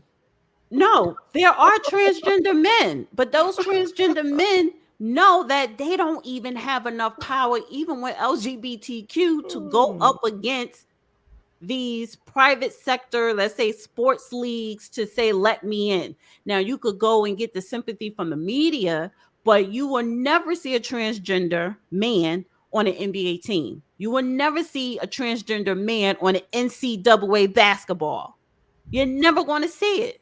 Because they are run by men, powerful men, men with money, and ultimately they believe in the patriarchal society. See Moses 12, and Dana, never say never. So I want to hold you to that. You want to bet? You say never see I will in bet the NBA. you. Okay, we'll see. So see Moses, what do you have for us so far? Obviously, we're talking about adult human female, right? That is the Oxford English Dictionary definition, which I don't expect anybody to know because there's no controversy. You're not going to go looking typically for the definition of a woman because it was not in question up until recently, apparently. But anyways, what do you have for us? So one thing that comes to mind as I listen to her talk is, and I think it's already been alluded to that your name doesn't show up, so sorry. The fact that so Kevin Samuels often talks about how one of the qualities of women is agreeableness, and so when you have the women who know, may I just pause you here to do something that is kind of silly, but but sometimes it needs to happen at least once in a while. So basically, you're talking about trait agreeableness, okay, which is which I think it sounds exactly like what you think it is, right? So women are more socially agreeable, wanting to get along and concerned about the group. And it is not the question about, it is a statistical distribution, but in other words, overlapping distribution where there's a difference in the mean, right? Before people start talking about, oh, well, I know this woman who's not this. It's like, obviously, right? So sometimes you have to say obvious things, but anyways, go ahead. Yeah. And so that's why I think when it comes to, you have the transition of men going to women's sports, but not women going to men's sports, because, and she's saying men wouldn't have it. By definition, we just would speak up. We would just say, no, this is not right. And we're in many ways, we're trying to do that with this situation, but then we're speaking for women. So we can't speak for women or speak as women. I mean, obviously we can't speak as women, but we have gotten sort of in trouble speaking for a woman. So we just kind of put our hands in the air and have the women speak about this. But then by nature, most women don't speak up about it. So it's like, I don't mean to cut you off, but just to your point, that's what Me Too did. Pushed you back for you to shut up, right? And get out of our way. And then now we have this debate on what the hell a woman is now, the definition of a woman. And so now women are saying, hey, no, they're not really a woman and we need everybody to speak up. But the men is like, well, you pushed us away and you want us to shut up. Oh, now you want us to come in and defend you because we defending ours over here. And this isn't the first time this has come up. This is a lot of these types of issues. And then look, it's like, we're going to be arguing or talking about the truth for but so long, but at some point we're just going to let this go and see where this goes. But it's going in a direction that is just getting crazier and crazier. Can I add something as well? I just want to say this: these transformer men that are competing in women's sports would not have a chance in competing with men. So basically, this is gonna be insulting, but they take the easy way, they go dominate in women's sports because they know they cannot dominate in men's sport, and they're still half men, even though they're taking, inhibitors and everything like that. Yeah, taking inhibitors, but when you spend all these years, especially you go through puberty as a man, and you have all these years of bone density, okay, and certain kinds of mechanism and leverage, which goes a long way. I'm a mechanical kind of engineer type, right? I'm a structural engineer, so these things actually does matter a lot. And I think I recall Joe Rogan was a big kind of advocate for saying, look, if I don't care if you're not technically a man and you're taking a woman and you're taking all these medications, you still have a great advantage in kicking a woman's ass if you used to be a man. So I think that that is a fair point in terms of but anyways, you seem to have disappeared for a second there, Vision, when I was asking the question, okay, about that Dana had. Dana said something about women allowing this on themselves. You have not kind of opined on that. Like, do you think that through some kind of, I think that C. Moses brought up the personality aspect that, hey, women are more agreeable, so they let the fox in the hen house. And then Dana gave some kind of a more power type example saying, well, men have the power or had the financial this, that, and the other, but women could do this other thing. And then they kind of allied with the devil in order to get some kind of power. But what do you have to say about that whole narrative generally, that men are resisting this, but women somehow have made a deal with the devil? The best way I can answer this, and I'm just going to do my best, is sorry, I had an important phone call. That's why I was away. I came back, so I did miss a lot. But I want to say this: I think the women and feminists that fought for all this find themselves in a quagmire, right? So basically, like I'm not I don't know a lot. So I think there's a lot of people in this panel that know a lot more about this than I. But you have the civil rights movement, right, where black people were trying to get their rights in the Americas, and then feminism sort of kind of hinged onto it and SKC does a great expose on his channel about this, how feminism, how basically the greater feminism, which is white female feminism, co-opted black female feminism, and they kind of went behind the civil rights, and then they kind of got through the door and everybody else kind of got in, while the people who fought for the civil rights were left behind. So the women, the feminists fought so hard for, equality, women's rights. And so when you started getting these different groups coming in now, men who identify as women, and alternative lifestyle types of people. The women now can't say, hey, you guys can't be in here with us. This is just for us. They kind of have to say, you know what? They have to include everybody that identifies as women now, because it's like, this is what we fought for. And basically, women have been, since the suffrage movement and even before, we can go back as far as Queen Hatshepsut, women have always been fighting for equilibrium with men. To have this, to command the same authority. So it's kind of like, okay, here you go. You fought for this. This is it. Now you're in control. And now basically this, it's complicated for them how to deal with this, but it's not right. So it would be contradictory for them to speak out against other groups, to speak out against men who identify as women. You know what I mean? That's how I see it. Yeah. So I think there's a kind of a self-policing going on there. Now, I want to share a video, okay, ladies and gentlemen. I'm already getting a little long on the tooth on this video, on this episode. Great episode. I think that was a lot of food for thought here. Again, starting with the basic definition, what is a woman, and then leading to questions as to, the Supreme Court justice nomination process.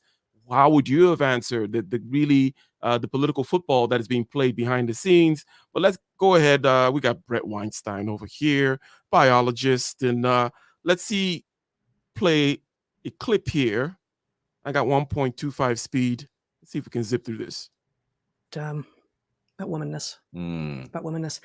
Because Ketanji Brown Jackson, who is Biden's pick to be the next member of the Supreme Court of the United States, who is well qualified for the job. She has an incredible, I don't know if they call it a CV in legal circles, but an incredible background. Yeah, I don't think it's a CV. I think it's a resume. But. Yeah. Okay. But somewhat famously, she was asked in the hearings this week if she could, after a little bit of back and forth, if she could define what a woman is. And she said, no, in this context, she could not define what a woman is because, quote, I'm not a biologist. Well, lucky for all of you, we are biologists. And we can define what a woman is, but I should say it doesn't take a biologist to define what a woman is. And before you interrupt, yeah, all right. I want to just say that I was going to cede the floor because, of course, what it is to be a woman is to be sort of deferential and to always let the man take the lead and to, probably go clean some stuff up or maybe make a cake or something. That is what it is to be a woman. Is that right? Not an expert exactly, though. I'm going to explain it because that's what it is to be a man. But you're a biologist, which is the expert that we've been called on to seek, and we are both biologists, and yet clearly your manness should trump my womanness in answering the question on account of what now? Mansplaining. Well, all right. Let me start my interruption and splaining. Do explain. I'm going to explain. Mm-hmm. I actually think her answer was perfectly justified.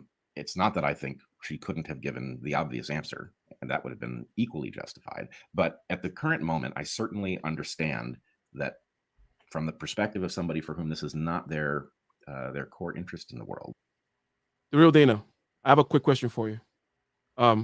So if, let's say you agreed with her, let's say she was your person, judicially, she didn't go through the, was it not the NAACP, but she was not part of these civil rights program that sends you to go defend Guantanamo people and all those other kinds of things. She followed the right path according to your standards, but she answered the question in the way she answered. Would you have an issue with it? In other words, is the way she answered the question so bad?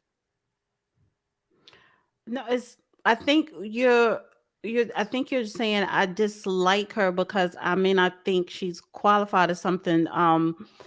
Is she qualified? She's qualified, yeah, on paper, but it's her track record of her judgments that she'd handled down that I'm concerned with, and her agenda and who she's linked to. She's linked to a certain agenda from a certain organizations that do not benefit Americans or Black people. Okay, so let's continue. That being asked a question to define a term like this, it's not a simple, well, it is a simple matter, but it's not necessarily obvious that it would be a simple matter because people have raised all sorts of complexities, which I will point out are irrelevant to the definition. So I'm going to interrupt you. Can you pause for a second? We're going to go back and forth a lot because there's a lot to say here. Can you 1 second? You know how she should have answered that question? She should have, when they said, what is a woman? She could have been like, I am a woman, but there's room for interpretation, period. Because she was trying to stay, she was trying to stay objective and not give a judgment. But yeah. She I gave think a that- judgment. She gave a judgment when she said, Yeah, I can't define it because I'm not a biologist. I think this is a very good point that you make here, because I think other people too have brought up the fact that she could have given contextual answers. They said, well, yes, within this context, I could say this, but there are other blah, blah, blah. Many ways of saying it. You can give very abstract definitions even still and be fine. She No one's going to answered that question and said she don't know. That's up to a biologist. That's a problem. That's an answer. That's more so an answer than any other kind of answer, right? She Hey, really Ike, answered. Go ahead. I want to say this quickly. Maybe Whitney Houston, I think, should have answered it better when she had that song "I'm Every Woman." So it's sad, my you know. Oh my God. All right, let's go. But I went ahead. First, what rang in my ears was Kelly J. Keane, right? The awesome British feminist, also a woman, who also goes by Posey Parker. We've both been on her show. Somehow not a biologist, and yet she seems to have a really good grasp of this. Famously says, adult human female, right? It's just not that hard. So I didn't know if this was her formulation, so I went ahead and looked it up a few places. Okay. I went onto dictionary.com, adult female person. Okay. Merriam-Webster online, also adult female person. And then I pulled out, I went for the big guns. In fact, I had to wake our producer up this morning to pull out the the OED. Okay. So we happen to have a hard copy of the OED. We actually had 2 hard copies of the OED because both of our parents got these for us when we were children. And at some point we're like, we're in this for the long haul. We do not, in fact, need 2 hard copies of the Oxford English Dictionary in our homes. We only have the one at this point. Here it is. This is, of course, the box is falling apart. The second volume is also just take a look at the text. Everything else that they include. I'm going to read their definition of woman, and it goes on for a while. But the very first definition is an adult female human being. Okay. So wait, I want to leap in and make a point. I noticed, barely saw anything on the internet this week, but Neil Oliver tweeted something about basically banking hard copies of books and documentaries and movies, things that can't be retconned, right? Because What's that sound? retroactive continuity. So part of the problem. How is retroactive?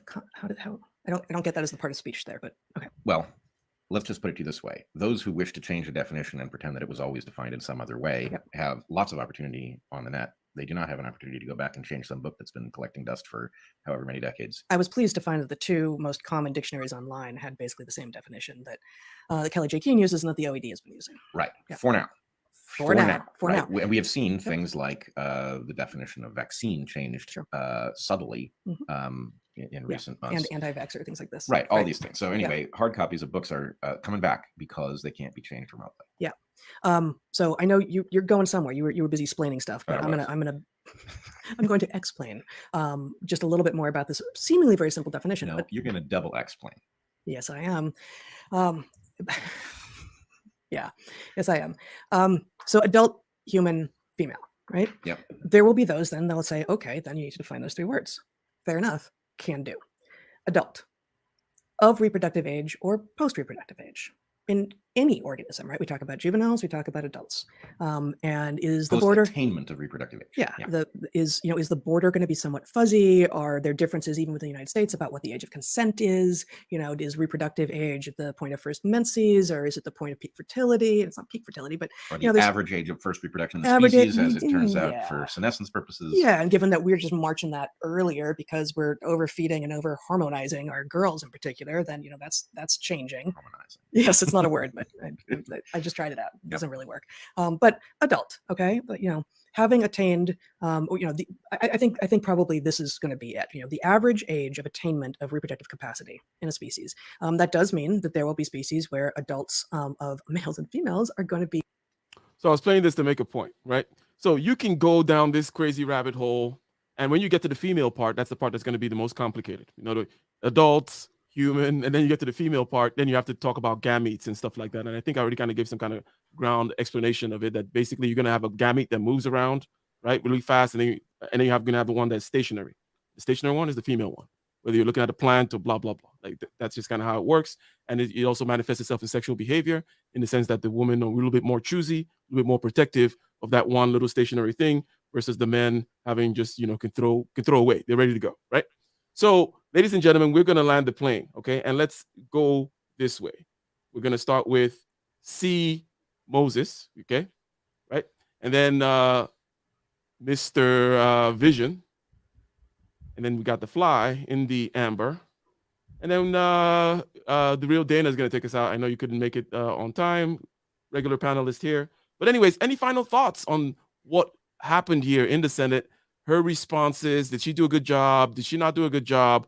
Well, what exactly do you like or not like about the situation? Or any comments you may have? Go ahead. So it is just very apparent to me that we are hustling backwards, I think, as an entire country, nation, people. Like, we talk about evolution and all this stuff, how technology is enhancing our life and all that. I mean, in theory, we think we're moving in one direction, but then we can't even define what a woman is.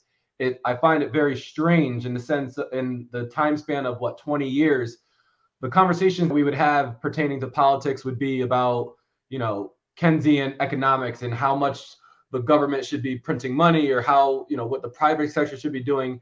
But now we've gone so far to we don't even know what a man and a woman is. And it just seems as though we're headed in the wrong direction. But at the same time, it is bringing a new round of thought leaders and things like this, where there's platforms where, one, it's very easy to kind of speak up. Now you're courageous if you speak out about your definition of what a woman is. That doesn't seem courageous to me. It just seems like it's a commonsensical thing. But my point basically is things are shifting, but I do think it provides some sort of like green light for people to, take control and right this wrong, just because 10 years ago, 15 years ago, things were happening behind the scenes, but now it's very transparent, apparent what this agenda is, who's where people are sitting, what are their beliefs, and everybody is kind of finding their voice again. So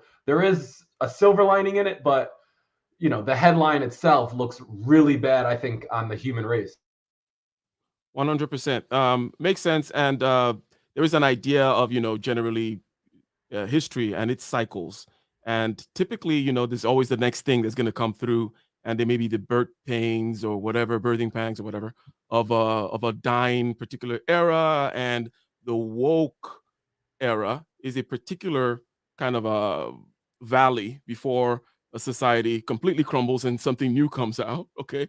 Or, there's actual self-actualization. Anyway, there's a whole thing with me and Ramil were talking about earlier about, the cycles of our civilizations and whatnot. And if we can look at it through Maslow's hierarchy of needs way, whereby if you take care of the basic levels of Maslow's hierarchy of needs, your food, your clothing, your shelter, the warmth and the belonging and the family and all that kind of stuff, it's going to be this chasm, this emptiness all of a sudden on the way towards, shall we say, self-actualization. And we see this in all these societies, Japan, United States, Western Europe. Birth rate starts going down. People start talking about they start having psychological problems, and the trans and the this and the that and the other. Not everyone will make it to self-actualization. That's what that means. And then you're just gonna have this wasteland of confused people after you take care of the basics. After everyone's comfortable and fat, then everyone kind of gets dull, and birth rate goes down, and you literally die away. Anyways, ladies and gentlemen, next we got Vision. Final thoughts. Okay, I'm gonna give my final thoughts. I know people are saying, you know what, she didn't answer a question. What's the big deal? Are you guys hating on her because she's a woman? Is it because she's black? Is it because she's gonna be nominated into the Supreme Court? To me, so I'm gonna give my own perspective on this. I say 20 years ago, there was no way I would, in my mind, personally, I would have thought that somebody that would identify as something else would basically be competing in sport with women, as we were just talking about earlier, the Transformers. And so, like, how did this come to be? Like, for me personally, I now know when I'm at work, when I'm on the workplace, I am very careful not to say anything that will offend a woman, anything that will make a woman feel uncomfortable. And so there's a lot of so what I'm trying to say, there's a lot of factors that are happening, with Me Too, some justify, some not. You're having situations where, like, basically project managers and, people in high positions will not go alone on dates with women because they're afraid they might be implicated. They're not letting you let out that inner misogynist. Yeah, which is okay, right? No. So no. What I'm trying to say is things are changing. Things are changing before our eyes. Like before my eyes, right? Like things are changing. And what I want to say is, United States of America, whether people like it or not, they are considered the leader of the free world. When people were having a problem in Europe during World War II, when the United States of America decided to step in, that problem was resolved right there. And ever since then, you've been the leader of the world in many ways: political systems, economic systems, a law that was basically taken from the British, right? So what I'm trying to say is, basically, people have come before and warned us, right? Like I said, Yuri Bizimov, I put him in the back. Check him out. He warned of the process of how this is going to happen. Yes, he's pro-black. He was the progenitor to Dr. Francis Cress Welsing. That can maybe get a little bit too magical, but in the pro-black sector, Neely Fuller warned that this is what's happening. This is coming. And when I saw those things personally, and I was like, whatever, man. You don't know what you're talking about. This is nonsense. This means nothing. But yet now it's playing before my eyes. Yet I'm sorry. I'm gonna land the plane quickly. And in the 80s and the 90s, I remember when I used to look at Michael Jackson, and I was like, hey, I remember this guy as a black young kid. Now he's he's almost a white woman, you could say. He looks like that, right? What's going on here? Prince, amazing musician. I'm a big fan. But that androgyny, that sort of, it didn't stop with them. We were like, oh, you know what? They're creative. Let it be. It is accelerated. And basically, I just want to say something. I'm going to close off here now. This. I'm going to say this. This is just me. This has been planned.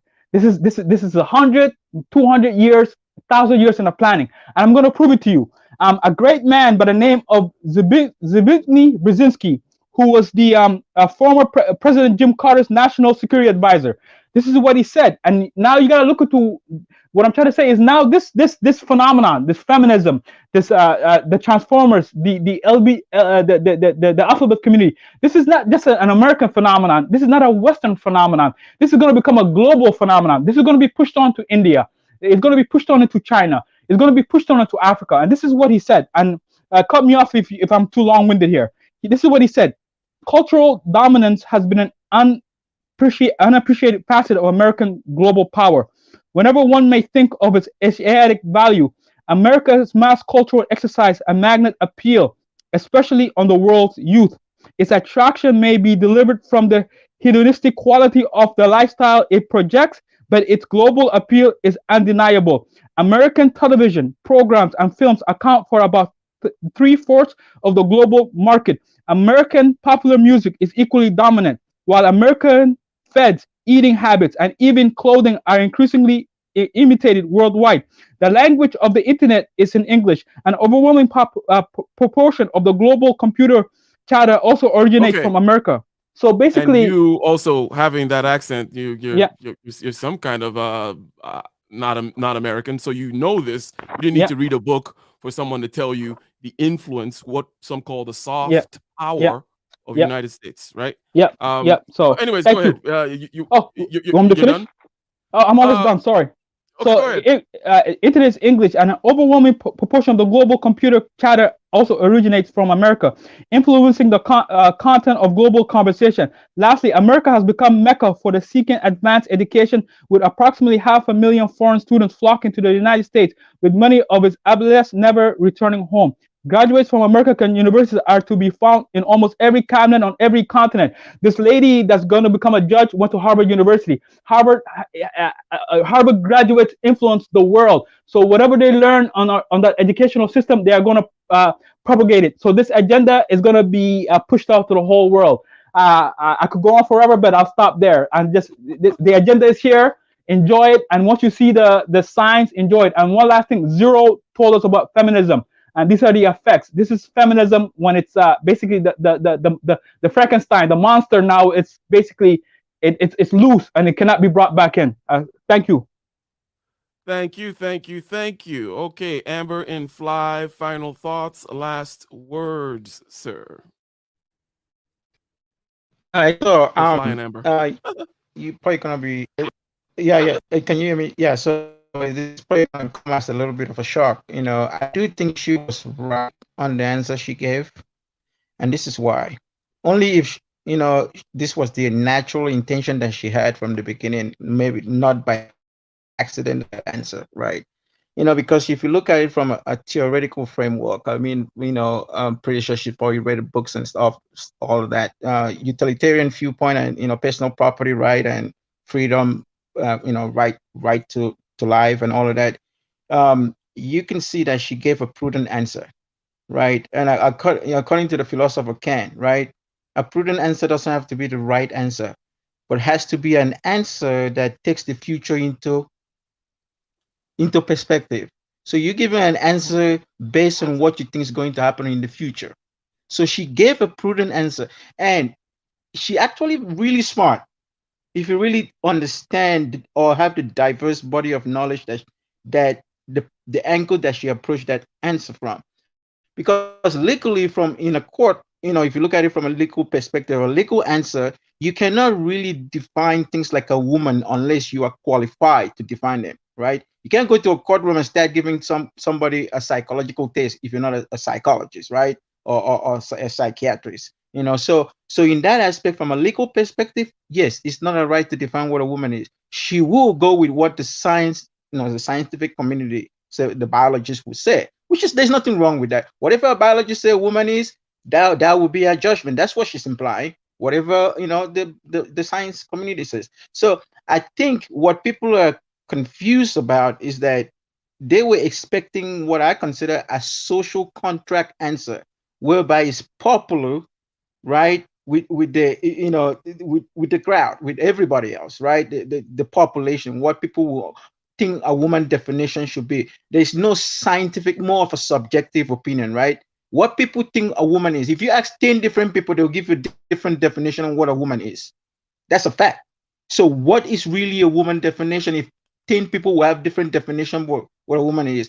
All of them technically still agreeing on the grand scope of things. So I think from that aspect, from a subjective perspective, she didn't want to give a subjective answer, which is right. You don't have to give a subjective answer because, I mean, our answer is one answer. She could have given it. She doesn't have to, right? She wanted an objective answer. An objective answer is left for the science community to give an objective answer, like the biologist. In that aspect, she's right too, right? So she wasn't wrong in either approach, right? You could have, in another aspect of things, you could also realize that, in that situation, right, you cannot really hold her responsible for anything. She's a smart woman. Mm-hmm. You can't hold her responsible for anything. Are you going to go against science if she decides to use biological definition of what a woman is?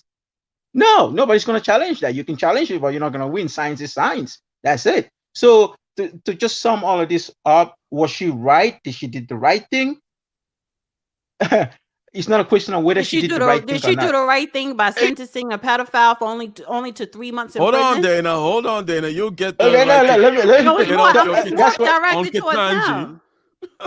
No, so what I was trying to say is that did she do the right thing? No, she did not do the right thing. It's not a question of whether she did the right thing or not. I said this from the beginning before I even got to this point. She did a prudent thing. A prudent thing. If you look at what a prudent answer is, a prudent answer is an answer that doesn't deal with the current situation. It's dealing with what potentially can come in the future. And that's the answer she gave. And philosophically speaking, that's the brilliant answer. It's ethical in a way. She's playing a line of ethical question. Literally. The thing is, she outsourced it, and therefore there's no. Therefore she's not. She can't be wrong if she simply says, "Okay, it's go over there to that department." It's like exactly. What is this thing? It's like go to that department and ask them. Like so, it's not. Exactly. She's not wrong technically, but it's she answered the question. She said she did not know, and she's not a biologist. She answered the question. She said in this context, she cannot define a woman. She cannot define it. That means you don't she's know. Not a biologist. I can't define it. I'm not a biologist. Okay, you don't know what a woman is. You saying to go to you're not a biologist, refer to a biologist. She answered the question. She answered the question by referring it to somebody else that is more qualified to give the answer. She can't define it. She can. She doesn't have to. You implying that she has to answer the question. She doesn't No, have you to answer have any to. question. You have to Flying answer the Amber. question.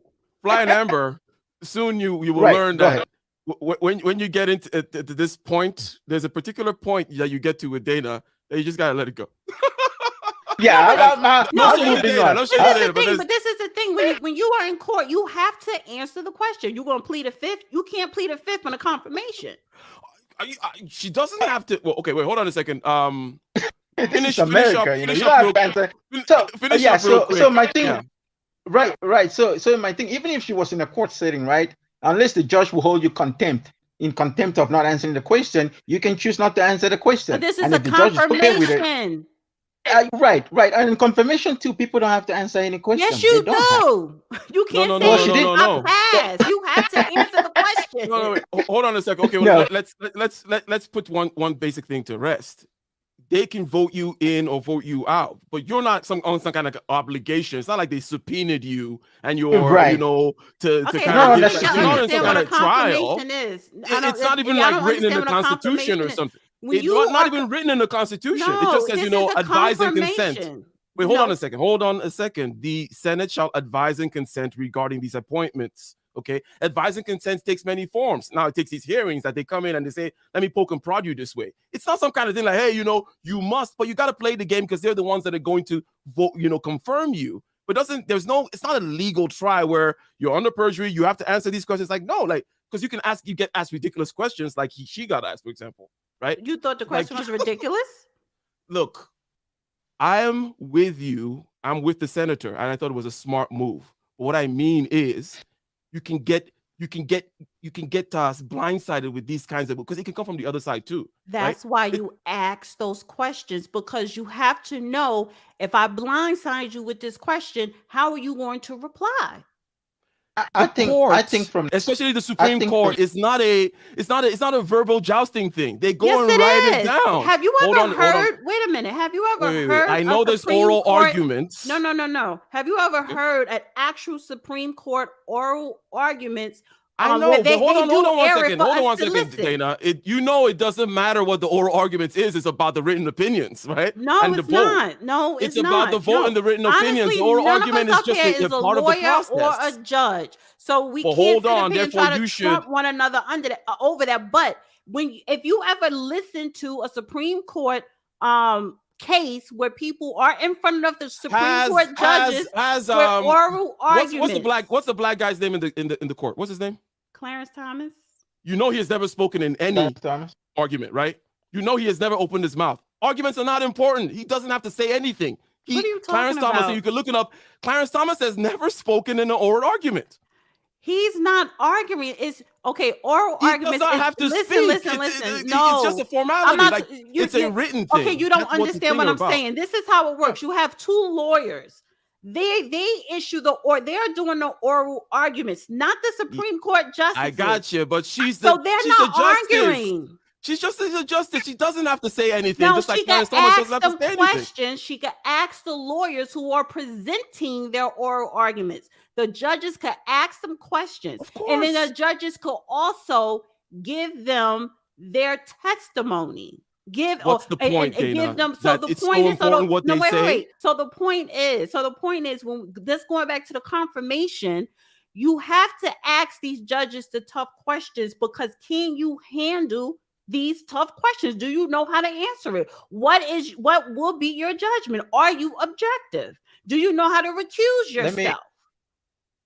Are you speaking from a personal opinion, which is not good? Are you speaking from the Constitution? Let me jump in here real quick, because the good thing being a doctoral candidate is that we analyze cases like this every day. And like I said before, this play in the arena of ethical debate, right? And from the surface, you cannot see the intelligence behind the answer she gave. But if you dig under, hold on you one find second.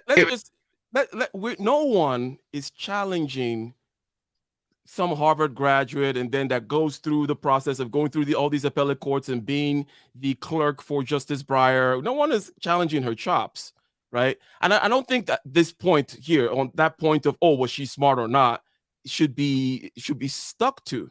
right? It's just a question of, was it brilliant politically? And you've given your answer in the sense that it was a prudent, pragmatic thing. And she couched it somewhere else. She outsourced it. And there's no way to be wrong in that way. Yeah. That's what I'm saying. That because if you look at it from the surface, right? If you look at it from the surface, most people think she messed it up though, because most people want her to take a more brazen, like if you imagine exactly, Antonin because Scalia, that's the surface answer. Yeah, but Antonin Scalia, right, for example, would have been able to answer directly and still been able to wiggle himself out of it. And that's what people want to see.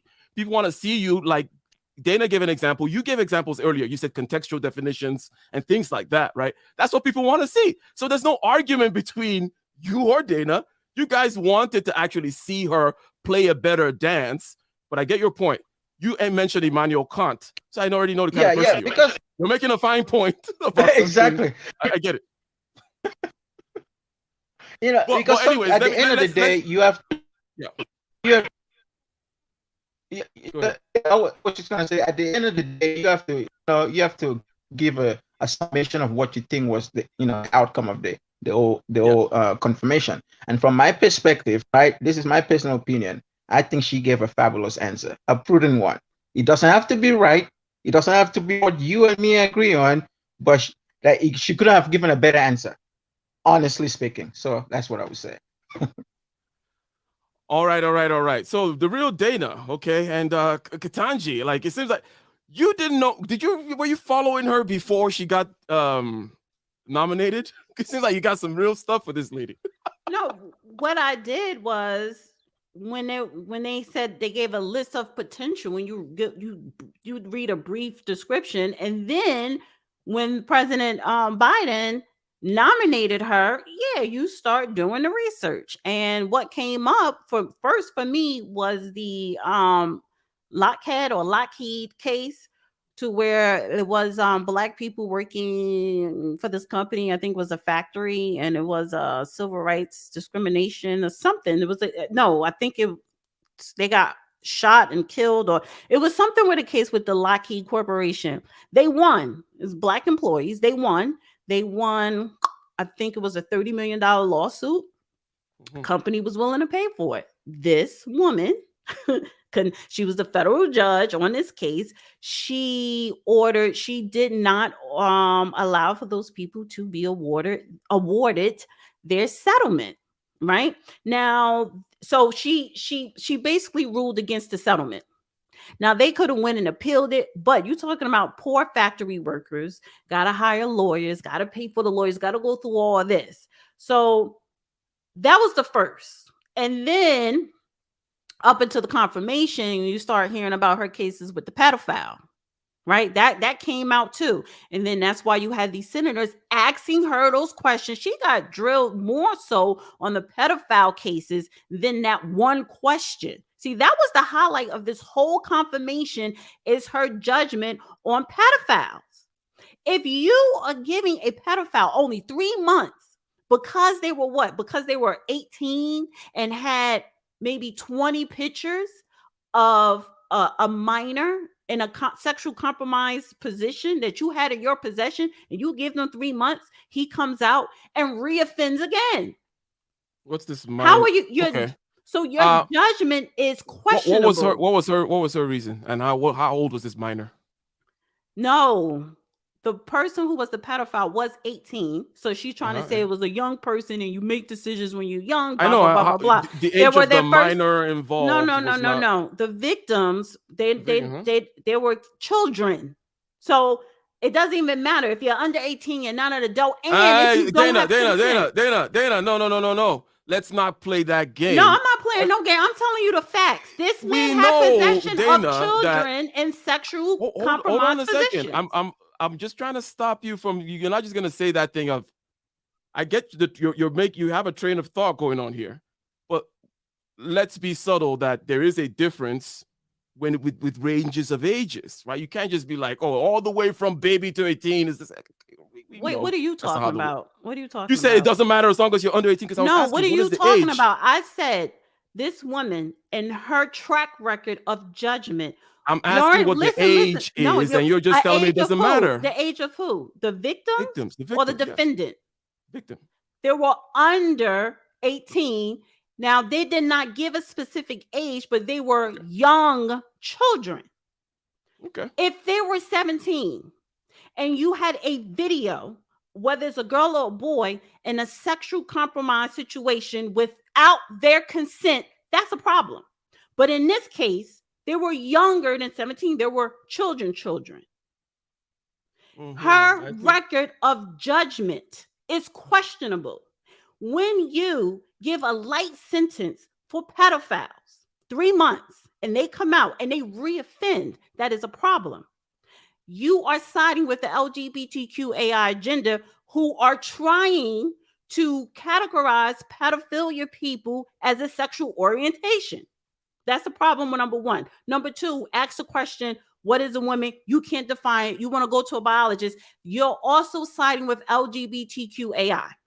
Her judgment It's a good conversation for us next time. Wait, maybe not next time. Right, but my last let me say this, and then here, I'll let you finish your last point. But I think, finish the point, and I have a quick question for you. My last point, as far as her judgment in question, is the Lockheed case. You did not allow these people to get their settlement, which was ruled in their favor. But you, as a federal judge, says no. And it just so happened these were all Black factory workers. She has not, in all of her career, even as a public defender on a federal level to get experience, has done nothing to help Black people here in America. So when you have these Black women saying, oh, Black women, or Cory Booker saying you are worthy, stop talking about race and talk about the person's merit. Her merit is questionable. Okay. So I kind of wonder what will qualify. You don't have to answer this part now. But I wonder what will qualify to you as somebody that has done the right, because there is a way of, shall we say, you walk down the line and you do what's best for everybody, right? And then there's a way of, I'm going to focus and do something for a particular community. And then there's a way of doing something against the community, right? Get what I'm saying? But that's a good place to see where you would kind of stand. Like, what would it mean for a judge to have done good things for the African American community? Is it more on the I'm activistly doing it, or I'm being impartial, if you will? But the other thing is the question of it's a tough one to talk about on YouTube. That case, the case that you're talking about, right? Which it's a tough one, but I think the 18-year-old the pedophile case. Yeah. I mean, that's all they talked about in the confirmation. I know, and but also in the confirmation, the Senator Blackburn wanted that case to be unsealed. And I forgot the person who's in charge of that committee. He was a Democrat. He said no, because you want to be sensitive to the victim. But she said it could be unsealed and back doors. Retract the names. They didn't want that, because what else is in that case that she put the judgment on? It's a nice, hot, controversial topic, Dana, that I'm saying that we have to find a way to talk about on YouTube. The whole thing. Right, but I don't know if you want to talk about pedophile on YouTube too much. But you're the one screaming out the word like 10,000 times. But that's not. I don't. We can talk about it, but don't put it in your title. That's what I'm saying. So okay, so as long as you don't. No, but I think that's something that needs to be talked about. But because you gotta.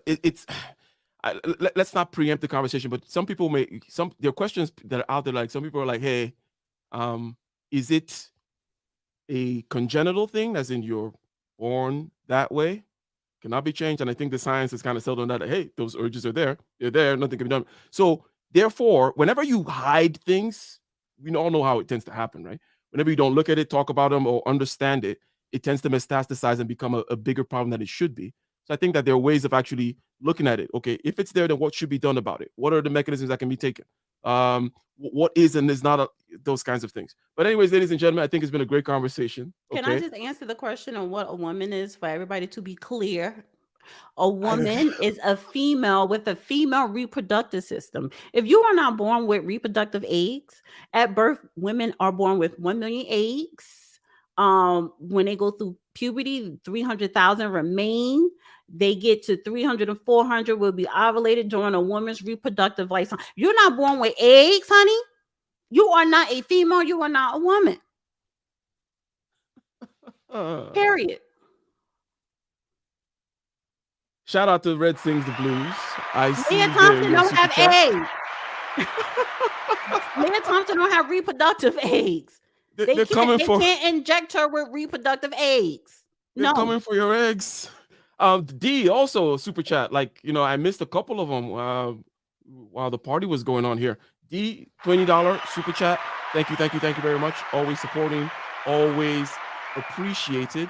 Okay. And also Red Sings the Blues. Let me go back to yours. Highlight that. Says donation to Brother Ike. I wish I can join, but I'm taking the day off to get ready to talk about this tomorrow. Oh, you're gonna talk about it tomorrow as well.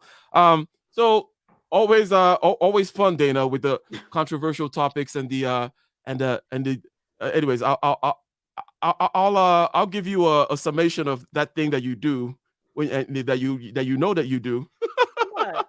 in arguments, but that'd be another time. Anyways, ladies and gentlemen, Thanks for having me. indeed. Peace out. We are gone.